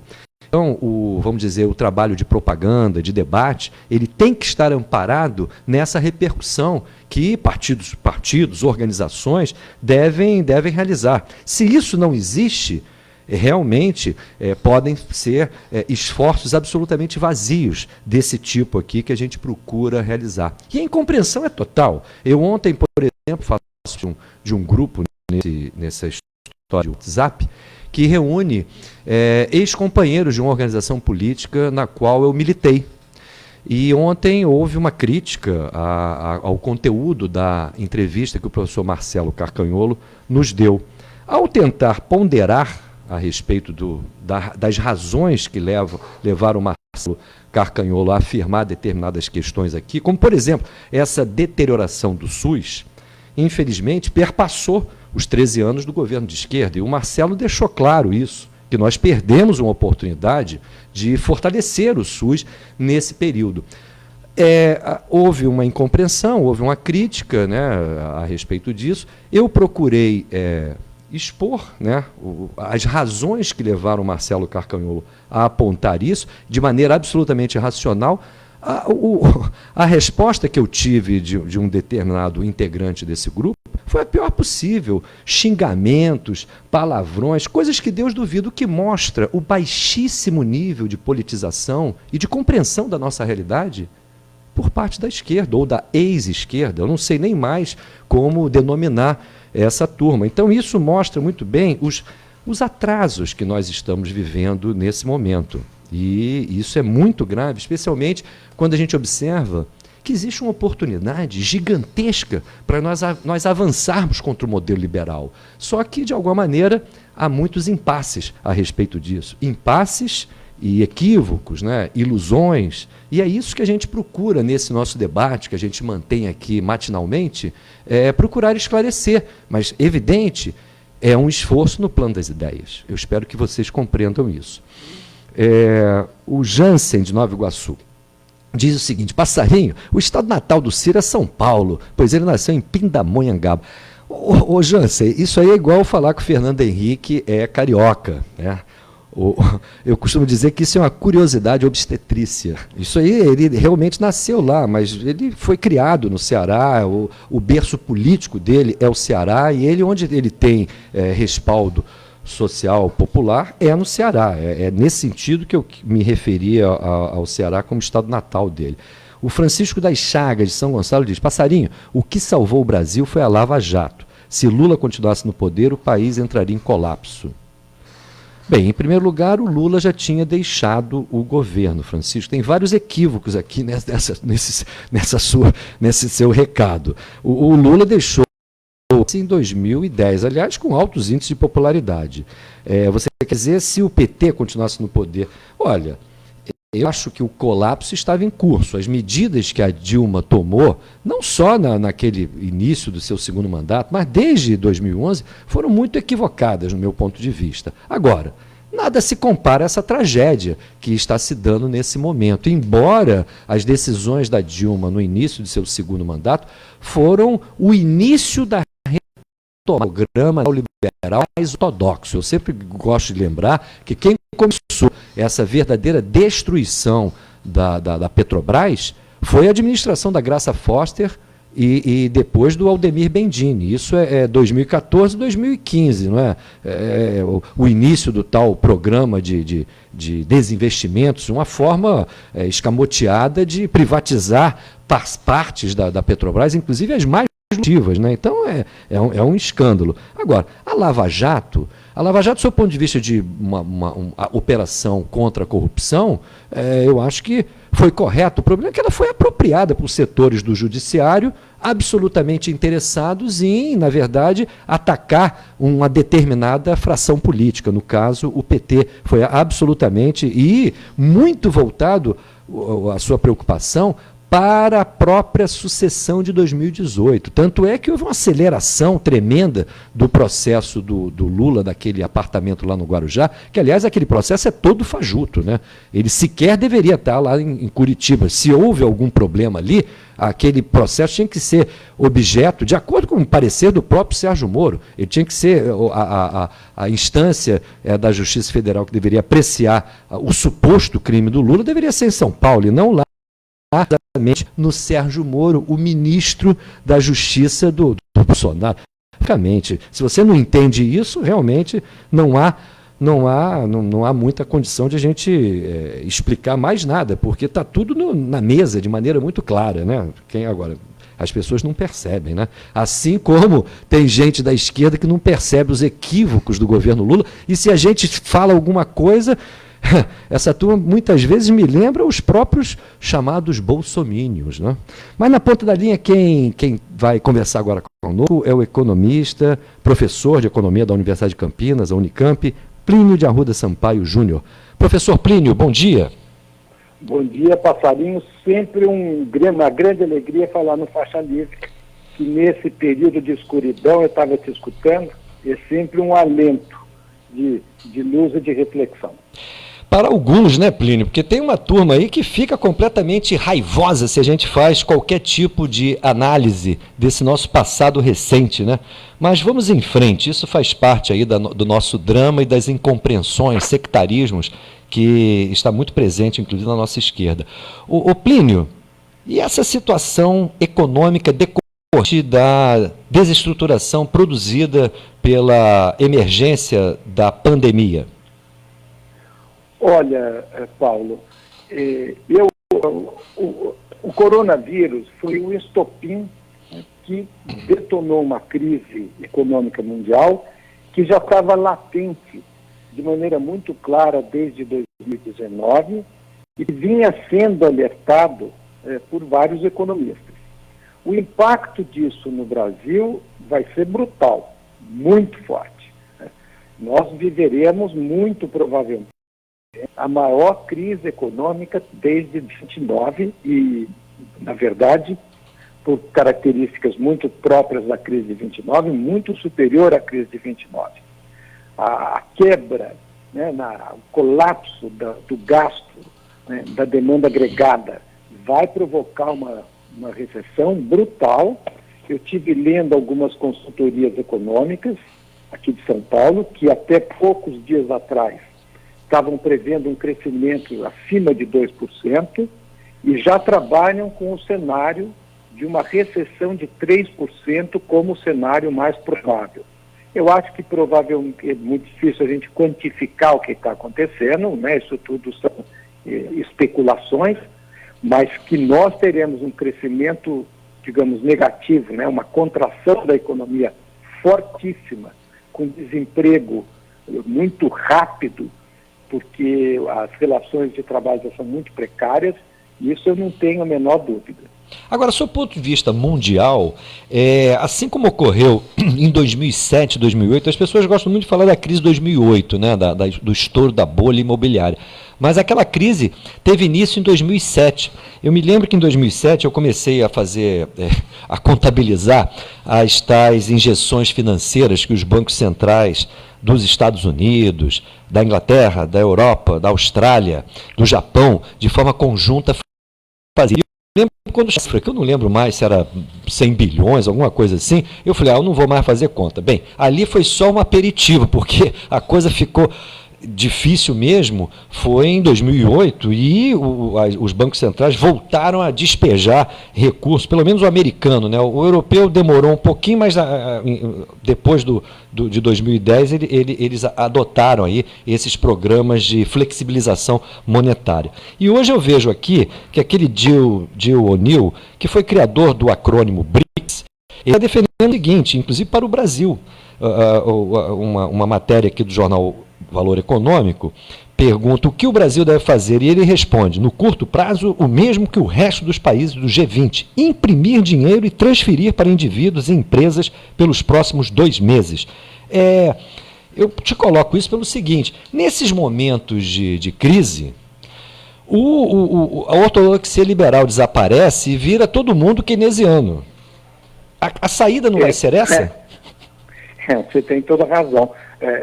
Todo mundo menos aqui no Brasil, né? O Paulo Guedes disse que vai combater a crise com reformas, que seria o equivalente a um síndico vendo o prédio em chamas convocar uma reunião de condomínio para discutir, digamos, o novo funcionamento do prédio. Agora, depois de tomar um susto, ele tomou algumas medidas que a gente pode discutir em seguida, se for o caso. Mas, sem dúvida nenhuma, né, nós, para enfrentar uma crise dessa proporção, já existe uma técnica, que é o keynesianismo. Isso é o keynesianismo. E é importante que ele seja mobilizado rapidamente, né, com políticas não só de transferência de renda, mas de frentes de trabalho. Né, mas sem dúvida nenhuma, eu não consegui ler, mas ontem eu vi uma manchete que o Trump está propondo um programa de $1 trilhão para fazer transferência direta para as pessoas. Ele prometeu para a semana que vem cheque de $1.000 para as famílias mais vulneráveis. Vai mandar em casa, diz ele, né? Esse pessoal mente muito, né? A gente tem que ter um certo cuidado. Não, eles mentem muito. A mania de mentir está pegando muito forte. Mas, na verdade, eu lendo assim pela manchete, eu não consegui ver a matéria direito, mas eles estão pegando o programa dos candidatos do Partido Democrata e do Bernie Sanders. Mas, do ponto de vista objetivo, o que importa é a gravidade da crise. Né? Depois o próprio Trump negou a gravidade da crise, mas agora eles começam a perceber que não é uma crisezinha pequena, é uma crise gigantesca, sincronizada, muito rápida e muito profunda. E para isso o remédio que se conhece é o keynesianismo, é gasto público, é o Estado intervir na economia e impedir o colapso do sistema econômico. E eu acho que é para lá que nós caminhamos. Isso aqui no Brasil representa muito mais do que apenas você, digamos, abrir mão temporariamente da regra de ouro. Você, na verdade, tem que revogar de responsabilidade fiscal e revogar imediatamente a PEC de congelamento de gasto. A emenda constitucional 95, né? Isso. Vai se abrir uma luta política que me parece importante no país. Mas e com relação a essas medidas emergenciais que finalmente o governo anunciou? Tem a história aí da transferência de renda de R$200 por 2 meses, por 4 meses, né, para os trabalhadores informais, mas ao mesmo tempo, ele ontem, o seu Guedes, veio com a historinha de reduzir até 50% o salário das pessoas em troca de redução de jornada de trabalho. O que você acha disso? Eu acho uma vergonha uma autoridade pública, no momento em que a população está sendo atingida por uma dupla crise, que é a crise de saúde e a crise econômica, propor redução de salário. Ele devia estar propondo o contrário, devia estar dando condições para as empresas não demitir, garantindo emprego no período emergencial. Se quiser reduzir, digamos, podia até reduzir a jornada de trabalho para garantir mais emprego, mantendo o salário. É uma burrice, porque se ele reduz o salário, ele agrava a crise. Então é um governo, como você me desculpe, mas parece débil mental. Porque como é que eu posso? Eu vou dar renda para alguns e tirar a renda dos outros. Então o efeito sobre a crise é nulo. O que tem que ser feito agora é garantir a capacidade de consumo dos trabalhadores, garantir o emprego dos trabalhadores, abrir frentes de trabalho, porque é uma crise de grande proporção e rapidamente isto vai se impor pela realidade. O Plínio, o Gabriel de Braz de Pia, nosso papo, ele pergunta a você o seguinte: o Estado Nacional sempre foi demonizado. O que você acha agora do papel do Estado intervir na economia? E o que os liberais acham disso? O Gabriel tem toda a razão, né? O capitalismo sem Estado, ele é mercado puro. E o mercado puro é a barbárie, a instabilidade. Então, você veja, só para dar um exemplo, Gabriel, o núcleo central do neoliberalismo é a Bolsa de Valores. Mas quando o mercado derruba muito a Bolsa, os próprios neoliberais dizem, não tem que parar, tem que intervir no mercado. Porque senão pulveriza tudo aquilo. Então, a necessidade do Estado organizar a economia, controlar os capitais, ela é vital e ela tem que ser posta. O problema é que os neoliberais acham que o mercado resolve tudo. Na verdade, os neoliberais também mobilizam o Estado, mas sempre a favor deles, do capital, né? Então, nós temos que ter um Estado que intervenha e com um critério claro, intervém para a economia popular e o interesse nacional. Tudo o resto se subordina a isto. Eu acho que essa é a necessidade. Tenho dúvida, Paulo, que nas condições históricas em que nós estamos, isto seja possível, né? Mas é para lá que temos que caminhar. E se não for possível fazer isso dentro das regras do jogo, precisa mudar as regras do jogo. Mudar quanto? O necessário para garantir uma organização social que proteja o trabalhador, o desvalido e o interesse da coletividade como um todo. Agora, Plínio, eu vou entrar aqui nesse papo do Gabriel. O Estado Nacional é demonizado pelos liberais na periferia, né? Porque nenhuma economia dita liberal, forte, de ponta, eu me refiro aos Estados Unidos, à Inglaterra, à Alemanha, ao Japão. Não quero nem falar da China e da Rússia, por exemplo, mas estou falando de países capitalistas de ponta, a França. Por trás de autonomia liberal exitosa, entre aspas, você tem um Estado fortíssimo. O que nós temos nos Estados Unidos, de alguma maneira, que não dispõe de um setor de proteção social mais amplo, inclusive na questão da saúde, o problema é que eles são sustentados por um Estado militar, bélico, que permanentemente promove guerras pelos 4 cantos do mundo e puxa a economia produtiva ligada a medicamentos, armas, comunicação, etc., de uma maneira muito quase que permanente. Ou seja, é o Estado, de uma outra maneira, impulsionando o conjunto da economia. Não, essa separação entre Estado e mercado, isso é propaganda liberal, né? Sem dúvida nenhuma. Sempre vai ter Estado, sempre vai ter mercado. A questão é, esse Estado vai estar funcionando a favor de quem? Quando ele funciona exclusivamente a favor do capital, eles dizem que o Estado não intervém. E quando ele faz qualquer coisa a favor do povo, do trabalhador, eles dizem que esse é um Estado intervencionista. Perfeito. Você tem toda a razão. E você tem toda a razão também o seguinte, as pessoas precisam entender que a economia mundial se organiza de maneira hierárquica. Existe um centro e existe uma periferia. O Brasil é periferia. E no mundo atual, o centro, ele é imperialista. Ele não é só um Estado forte, ele é um Estado forte que explora os outros Estados fracos. E na periferia, o que nós estamos tendo é uma espécie de reversão neocolonial. Aliás, a política do Bolsonaro é muito clara em relação a isso. É uma política de Estado, de desmanche do Estado Nacional, para transformar isso aqui numa colônia americana.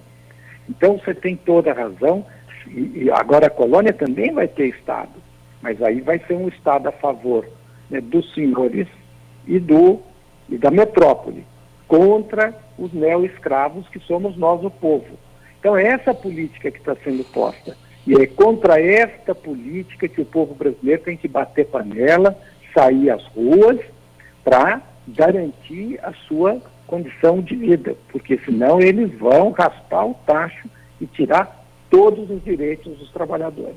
Essas imposturas liberais não estão ficando a nu nesse momento? A população, inclusive a classe média, completamente, ou boa parte da classe média, completamente iludida aí com a propaganda liberal, não frente à realidade que estamos vivendo, não tenderá a mudar de posição? Eu estou achando muito importante nesse momento a a consagração e a importância que está sendo assinalada, inclusive pelo ministro aí da Saúde, do nosso Sistema Único de Saúde, que vem sendo combalido há 25 anos, vem sendo degradado há 25 anos, apesar da luta incessante das entidades de representação dos trabalhadores da área da saúde. Essa turma aí que fez greve, que fez protesto, que convive com péssimas condições de trabalho, permanentemente essa turma foi atacada, como se fossem, inclusive, baderneiros, né, na linguagem aí do Bolsonaro. E agora, todos, de alguma maneira, apostam, inclusive, o futuro das suas vidas no SUS. Nós não estamos com a avenida aberta para derrotar o modelo liberal? Eu acho que sim. Toda crise é um trauma, toda crise é uma quebra de rotina e toda crise coloca oportunidades.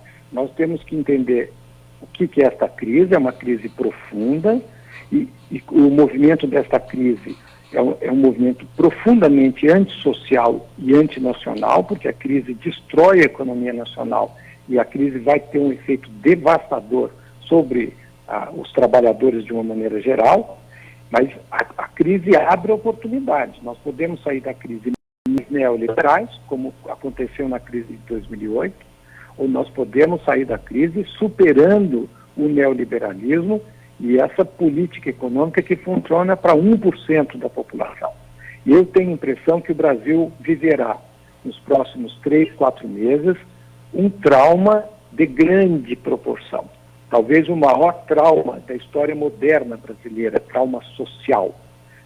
E isso vai liquidar o governo e vai liquidar o neoliberalismo, porque o povo vai perceber que essa política é um embuste. Quando o Guedes diz, por exemplo, para resolver a crise temos que fazer reformas, foi a primeira reação dele. É uma coisa completamente irresponsável, né? Ele inverte. Não é a reforma que conserta a crise. Esta crise é o produto das reformas.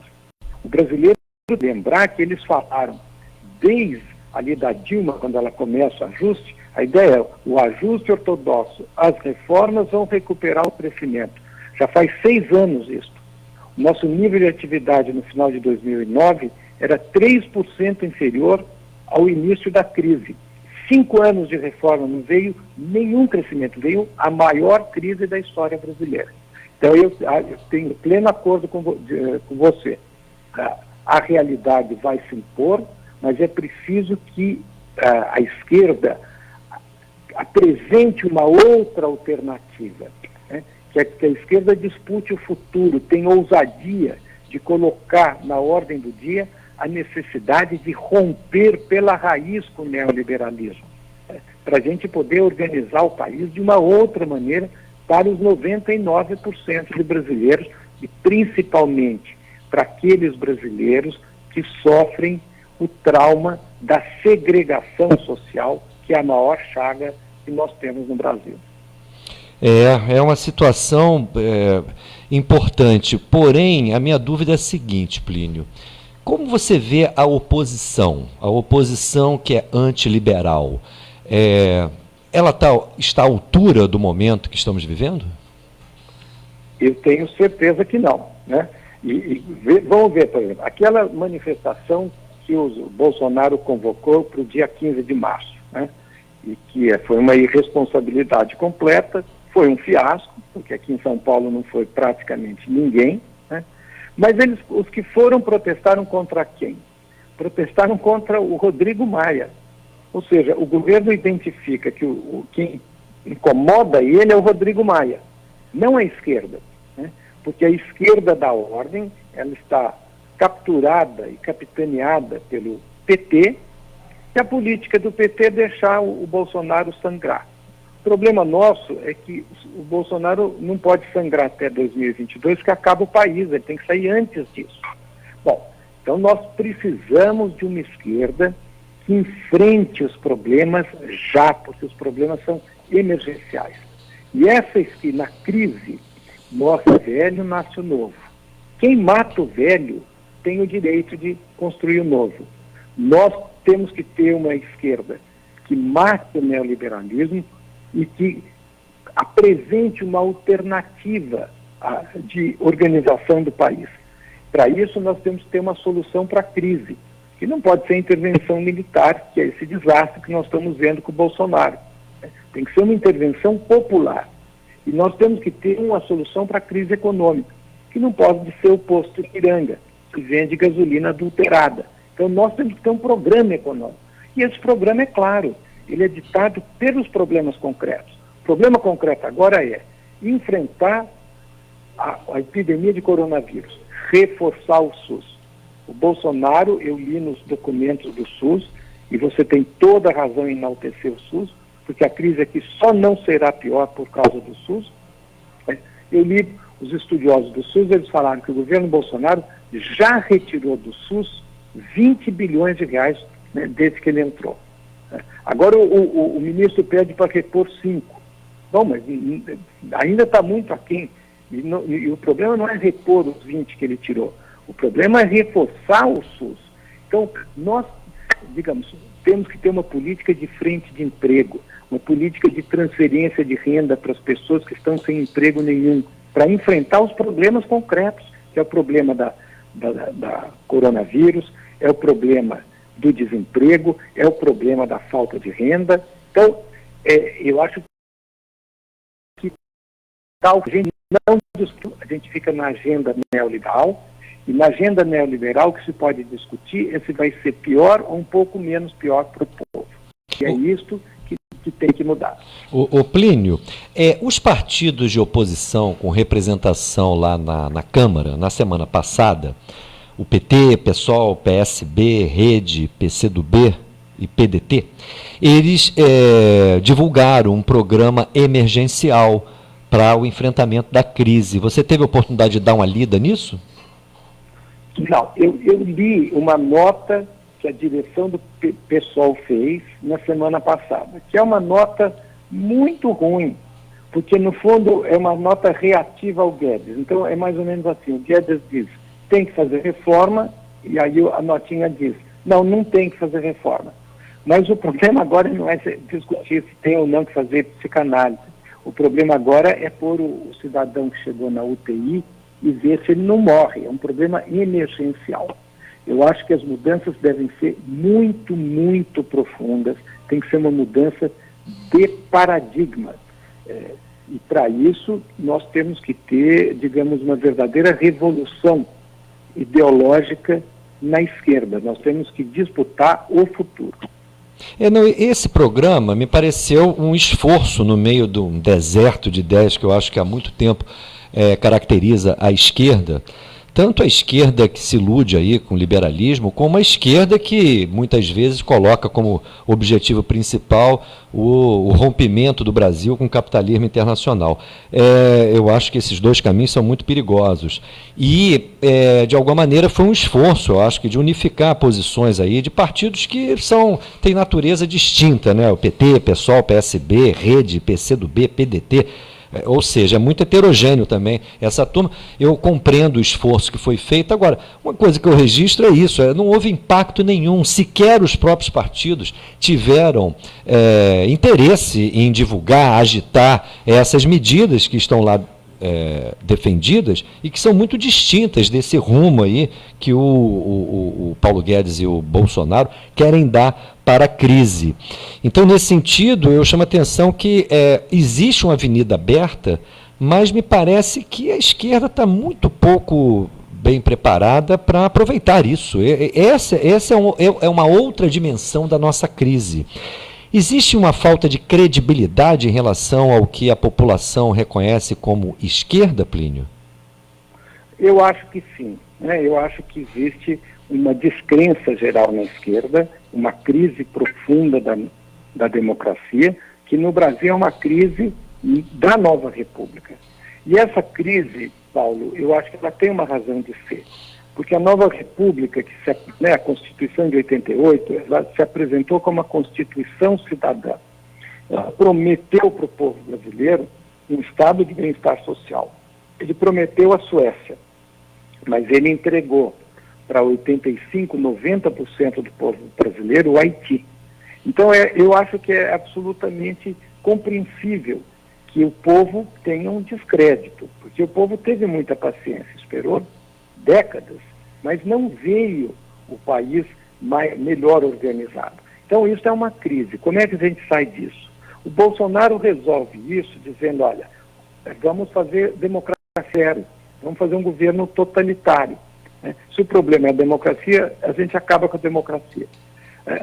Nós temos que resolver isso radicalizando a democracia.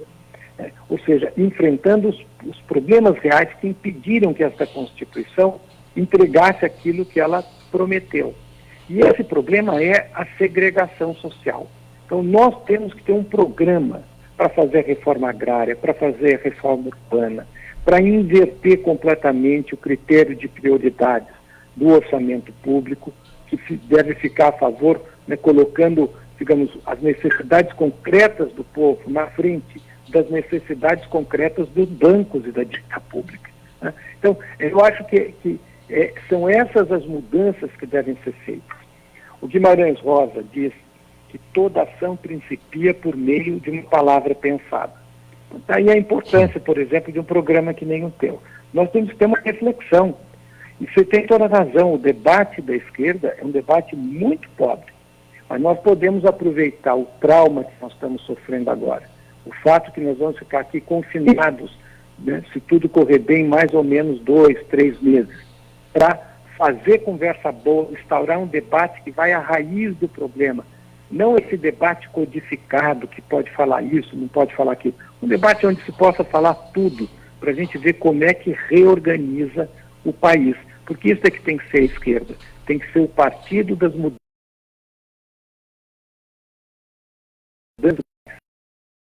no Brasil, com o Guedes e o Bolsonaro.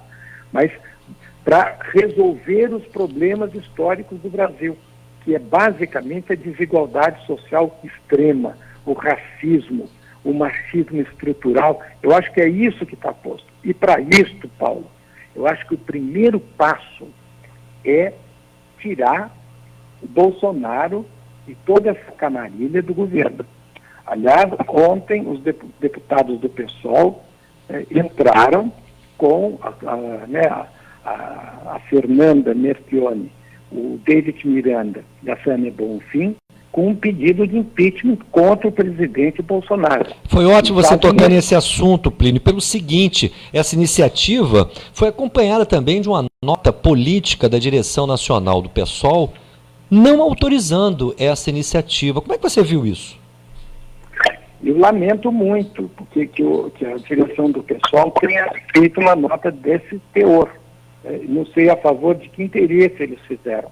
Se é do interesse maior que nós não conhecemos, ou é só do interesse da burocracia que quer controlar com de ferro tudo que os deputados fazem. Porque isso é uma iniciativa normal, tranquila, de um parlamentar, e uma iniciativa que responde ao clamor do povo. Eu não sei se o presidente do meu partido, o Juliano, é surdo, mas é só ele andar pelos bairros aqui de São Paulo centrais e ver como é que foi o tamanho do panelaço. E aí no Rio eu não sei como é que foi. Foi muito forte. Foi muito forte. É verdade que principalmente em bairros da classe média, mas também no subúrbio e em favelas, houve bateção de panela. De qualquer maneira, as coisas começam com o primeiro passo, né? Nós não vamos querer já ter o panelaço final.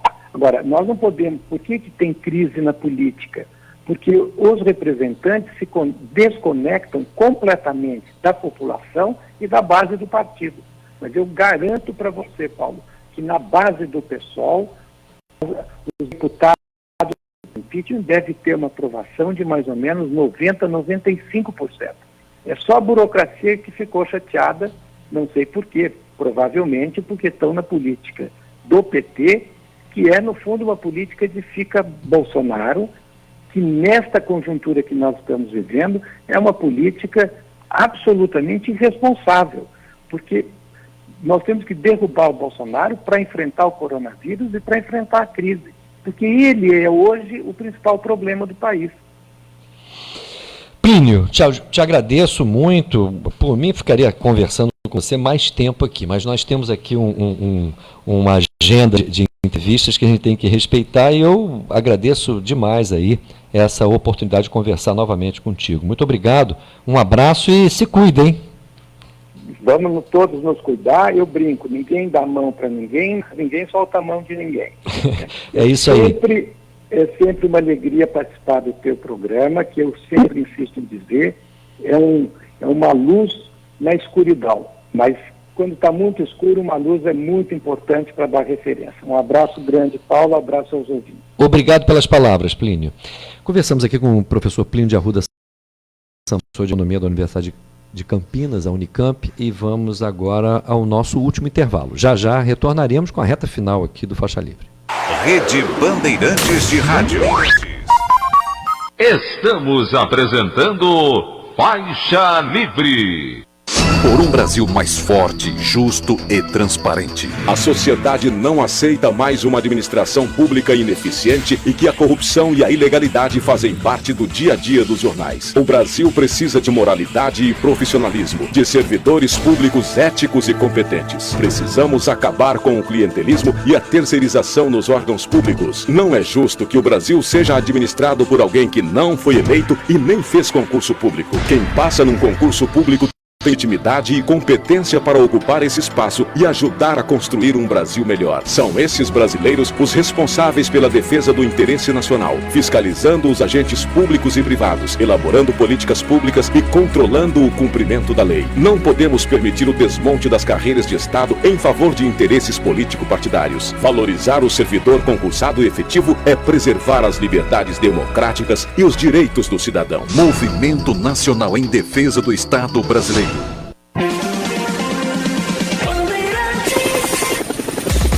Trânsito.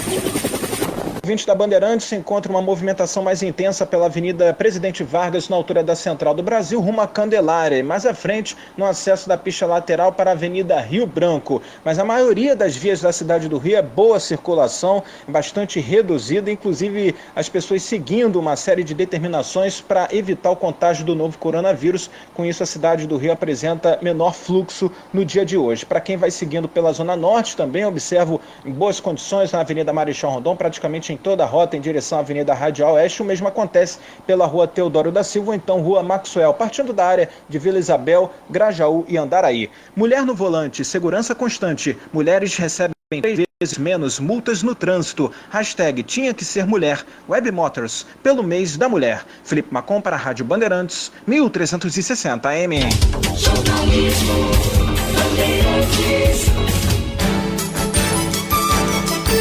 Voltamos a apresentar Faixa Livre. Estamos de volta, ouvintes, com o nosso programa Faixa Livre. E na ponta da linha eu cumprimento Antony Vale, diretor dos Sindicatos Petroleiros do Rio de Janeiro, Sindipetro RJ. Antony, bom dia. Bom dia, Paulo. Tudo bem? Tudo indo, né? Muito preocupado aí com o andamento da crise, mas quero conversar com você sobre duas questões. O problema aí dessa redução estrondorosa do preço do barril do petróleo no mercado internacional, consequências especialmente para a Petrobras, e também como que a própria Petrobras está lidando aí com essa epidemia do coronavírus na relação com seus trabalhadores. Vamos primeiro na questão aí relativa às consequências na redução do preço do barril do petróleo. Como é que isso está batendo aí? Como é que você vê o efeito dessa situação na Petrobras? Então, Paulo, primeiro, rapidamente, eu acho que é importante a gente entender o que aconteceu, né? Que queda é essa, né?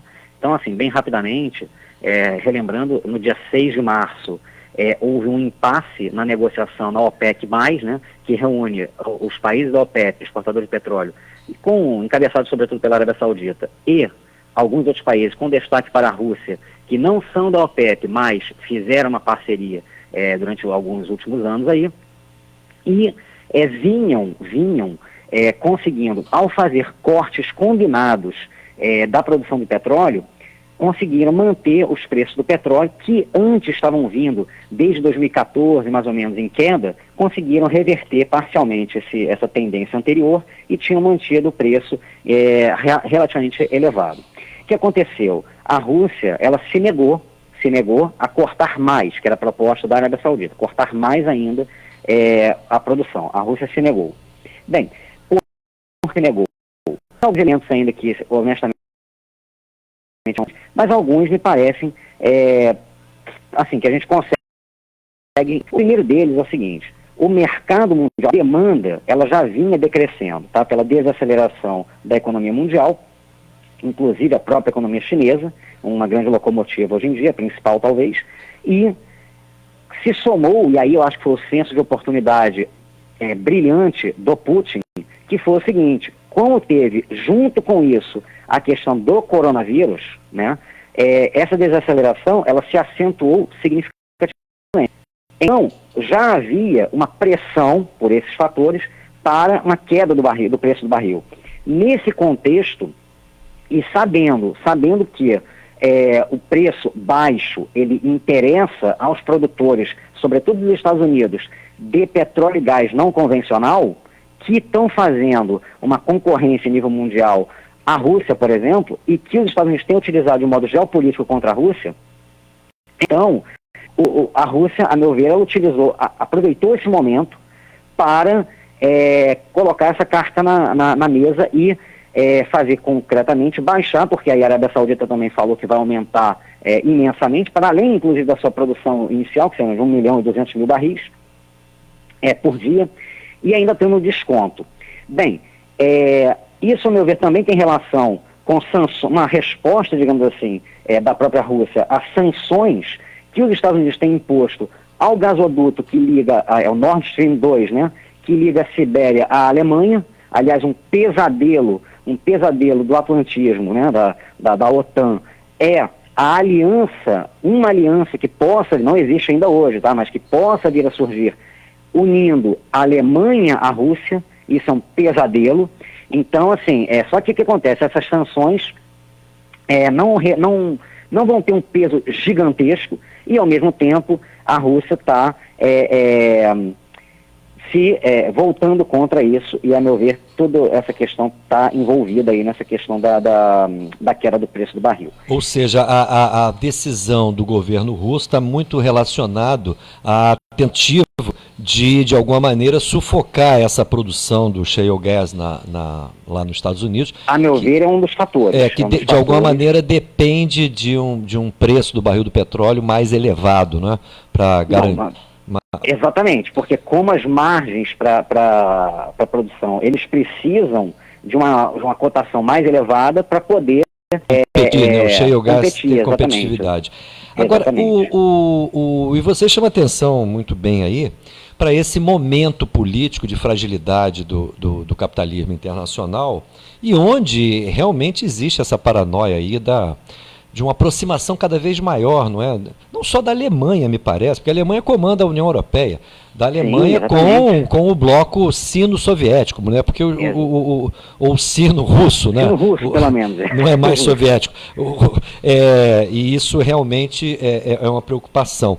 Agora, o problema é que... Vai chegar aqui na Petrobras, mas fala aí. Exatamente. Isso tem impactos para a Petrobras muito graves, e num momento onde a Petrobras está sofrendo um ataque por dentro, né? Então, vamos chegar nisso. Vamos lá, o que acontece? Nesse contexto aí, para mim escancara ainda mais do que já estava escancarado, mas agora, assim, é praticamente impossível não ver o que fazer, aí vamos ver, mas é quase impossível não ver o seguinte, que a política, e sublinho, política, porque a direção da Petrobras e os governos, por exemplo, Paulo Guedes e etc., vem, e até antes do Paulo Guedes, desde o Levi, Joaquim Levi, com a Dilma ainda, todos eles têm procurado fazer uma capa de técnica, né, em torno desse discurso, que é um discurso político. Qual é? De que a Petrobras tem que ser privatizada, pelo menos em grande medida, e que eles colocam o nome, um eufemismo que se chama venda de ativos. Pois bem, essa política de venda de ativos da Petrobras, ela, quando agora, por exemplo, em 2020, a Petrobras quer vender 8 das suas 13 refinarias, vejamos bem, se o preço do barril do petróleo ele ficar lá embaixo durante bastante tempo, ficar baixo durante muito tempo, a Petrobras vai ter menos entrada de dinheiro no EIP, na exploração e produção, né? E, portanto, ainda mais fica escancarada a importância do refino e de ser uma empresa integrada de energia. A partir do momento que a Petrobras está sendo desmontada e quer focar apenas em parte da EIP, que até a EIP está sendo vendido, e retalhado e vendido também, mas focar em parte... exploração e produção, né? Exploração e produção, exatamente. O que acontece? Fragiliza demais a Petrobras, porque muitas outras vantagens, existe o fato de que quando o mercado, né, a cotação do barril de petróleo, ela varia, e quando está muito alta, beleza para o IP. Agora, quando está baixa, como está agora, e não sabemos exatamente quanto tempo isso vai durar, o refino pode fazer a margem melhorar do retorno para a empresa, melhorar significativamente. Então, isso escancara, repito, a meu ver,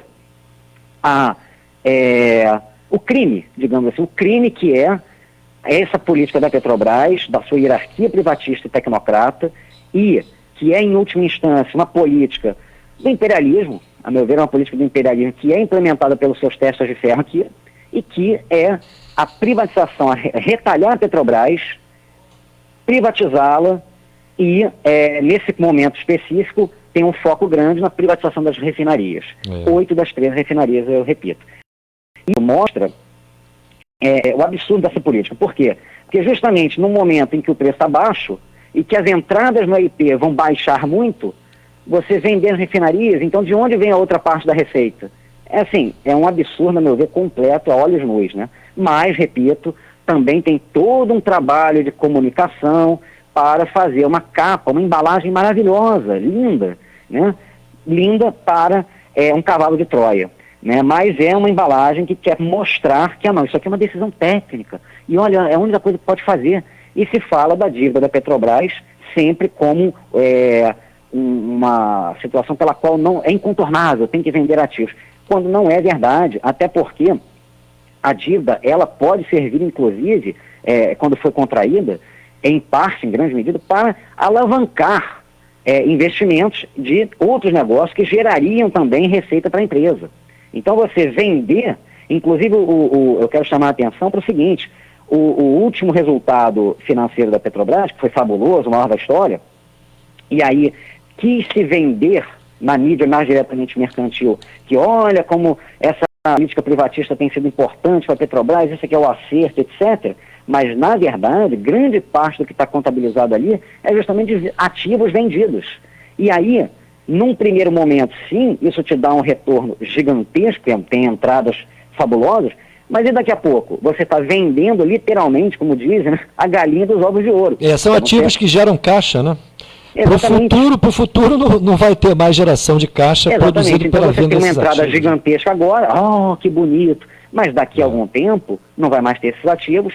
E, como mostra, inclusive, a situação, o exemplo concreto dos gasodutos que a Petrobras já tem vendido, né? A NTS, a nova transportadora do Sudeste, por exemplo, ela vendeu para a Brookfield canadense e agora ela paga aluguel. E, em pouco tempo, já pagou muito mais de aluguel do que recebeu pela venda da NTS. Loucura, então, esse é o cenário que a gente está vivendo. Esse é o cenário que a gente está vivendo. Ô, Anthony, infelizmente meu tempo está... Mas eu queria saber o seguinte, vocês estão trabalhando em casa? Como é que está o regime de trabalho de vocês? Então, isso aí a gente do sindicato tem feito toda uma demanda, uma reivindicação à empresa, no sentido de diminuir literalmente as atividades na empresa, de resguardar ao máximo os trabalhadores, incluindo não ter, liberar mesmo muita gente que não é de atividade ultra mega essencial no curto prazo. E por quê?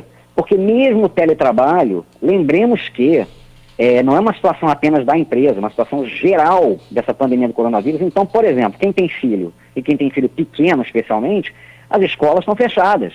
Até para a pessoa trabalhar em casa num cenário desse, eu tenho recebido de várias mães, de várias pessoas, pais, mães, que estão com dificuldade, inclusive no teletrabalho, que está implementado parcialmente agora na Petrobras, nesse contexto, estão tendo dificuldade. Porque como as crianças pequenas não estão na escola, nem em creche, nem nada nesse momento, está tudo fechado, a demanda em casa é gigantesca.